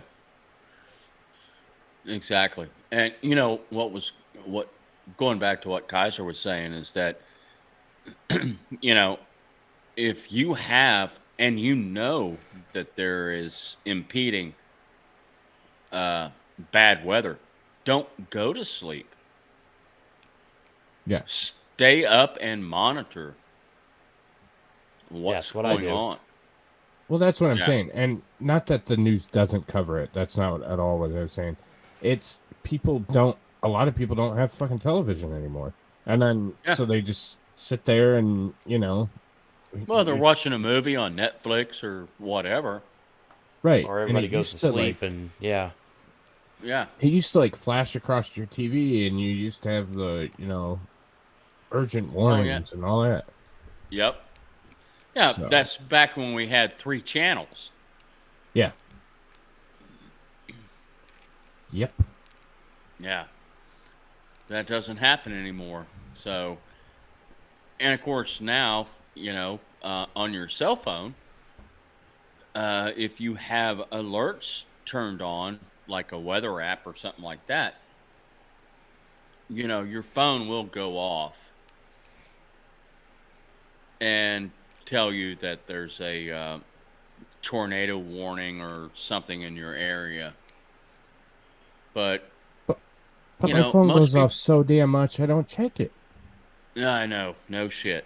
That's exactly right. Because, well, that's also a reason why I make sure that whenever you set your phone up, there's actually features that you can set up. So, like, for weather or, like, emergency alerts, your phone goes off and it bypasses any of, like, the do not disturb and all those other things. So that way you get, like, that, that very... That emergency tone, like the one you hear all the time, like the emergency alert systems.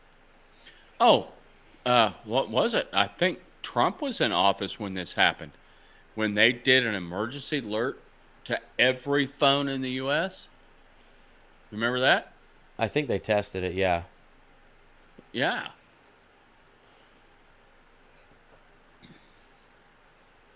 So it didn't matter what your phone was set to.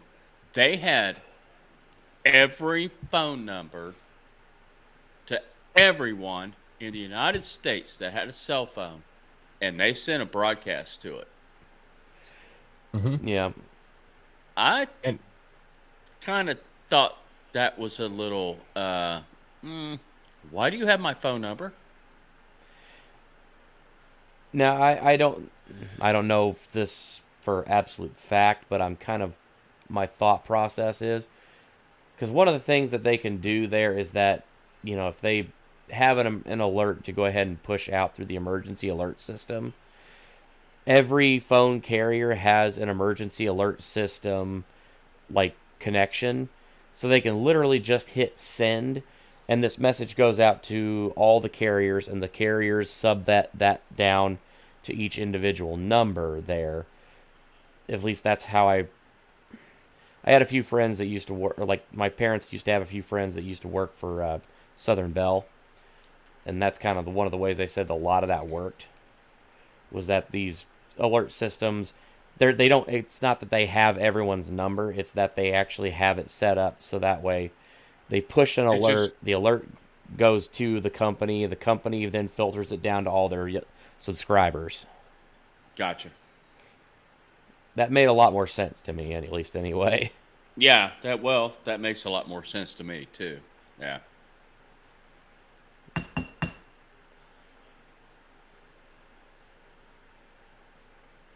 And what was it? It was a test of, I guess it was the kind of like the modern day version of the emergency broadcast system that used to go across your television. Yeah.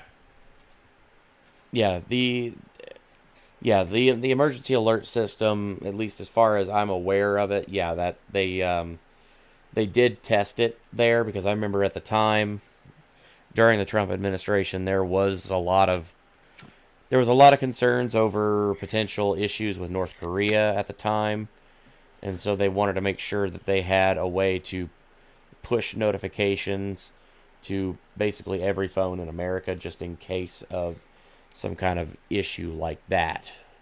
Right. Like they tested the nuke system with Hawaii. Right, exactly, because that was one of the things that happened. And unfortunately, Hawaii, they made a real bad mistake on that. Do you mean when they told that Hawaii there was a nuclear missile coming in? Yeah, if you've ever get a chance to see it, if you haven't seen it, there is like you can find it on YouTube. I've seen it before, but yeah, like they explained how that happened, and it's such a stupid fuck up. And they've since had to overhaul their entire system because of it, because they realized oh, if I don't hit this like one checkbox or this one drop down, I could send the wrong alert to everybody on the island. Well, we might want to fix that. Yeah, and that's what they did. Yep. So, you guys want to go down a rabbit hole? I'm out of material. What about you, Mighty? Hold away, Great Kaiser. Hold away. Okay, because it's midnight, and I do need to try and get some sleep. All right. So you don't want to go down a rabbit hole? Nah, Not tonight, but I think let's tonight. All right. All right, what rabbit hole are we talking about? Well, are you just trying to disagree with me? Because I said yes, and then you said no, not tonight, and I said no, let's skip it tonight, and you're like, all right, which I thought you rabbit just hole? said that. I thought you just said that you did want to. Like, okay, sorry. Thought you changed your mind. Never mind. I did, but you So- changed your mind in the opposite direction, both times.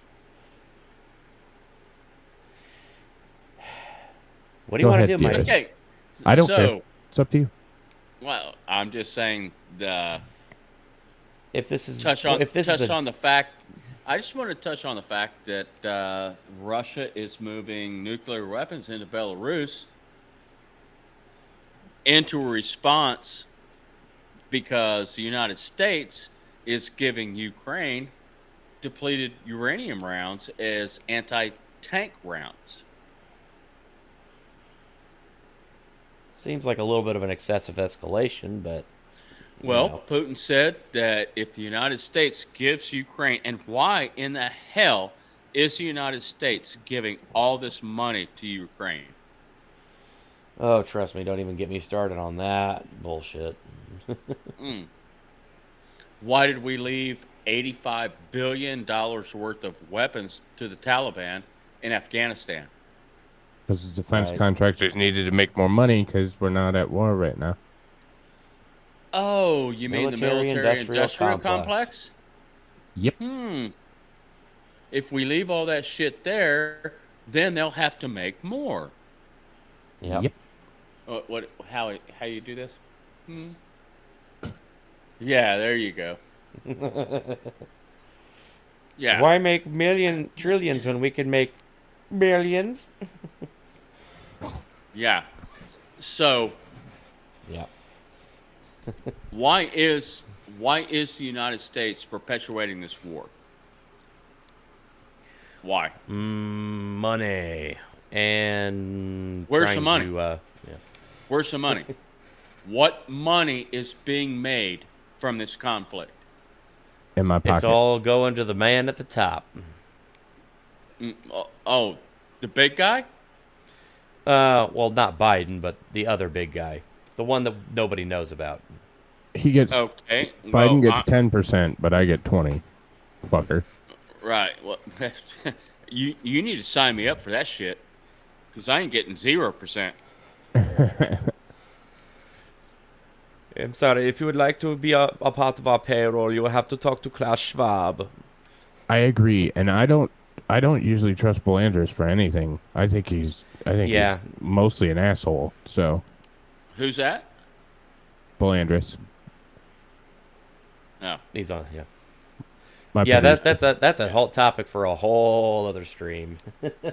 Or 3 or 4. Yeah, there's a lot to unpack there. Yeah. There is, and you know that's why I said, oh, you want to go down a rabbit hole?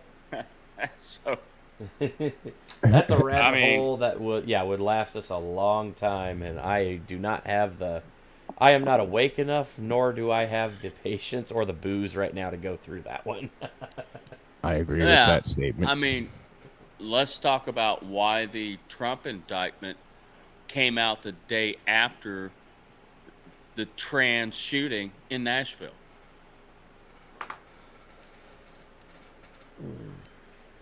When the grand jury was not supposed to convene for another month.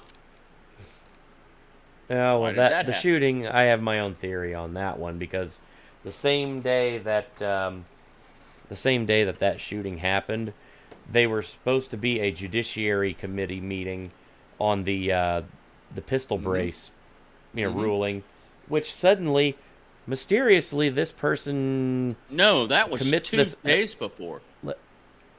It was supposed to be the same day, or at least before that, something like that. But anyway, regardless, this Judiciary Committee hearing is, supposed to happen, and within some time frame in that week, and then suddenly, the Nashville thing happens, and then suddenly, call me a conspiracy theorist, but I'm seeing something weird happen here. Because suddenly that's postponed indefinitely. Anyway, I'm being told to shut up now. This is a Rumble topic, so I'll stop talking. We're supposed to be surveying the devastation of tornadoes, not getting everybody pissed off. That's for tomorrow. Ladies and gentlemen, join me tomorrow. I will be going over in detail the Restrict Act. Oh God, that one. Yeah, okay. You'll be doing the Restrict Act. The elevator pitch version is that it's the act that they want to use to ban TikTok in the United States, but it goes far deeper than that, and it basically is worse than the Patriot Act. Really? So we'll go into that one tomorrow. Glitter, where are you at? You're in Texas? We might be able to swing something, because I'm going to be coming to Texas in a couple days. If my wife doesn't kill me. Who are you asking? Glitter. Oh, I'm sorry. He said he needs a desk moved. I said maybe we can work something out, because I might be going to Texas. Well, all right. That's a hell of a sight better than Detroit. Mm-hmm. Oh, pull the plug, Mighty. You. Pull the plug. Pull the plug, dude. Hottie of the day. And then we will be... So I'm going to play you guys out with Hottie of the day. Have a great night. Thanks for joining me. Restrict Act tomorrow. Love you, chat. Hey, thanks for having me on.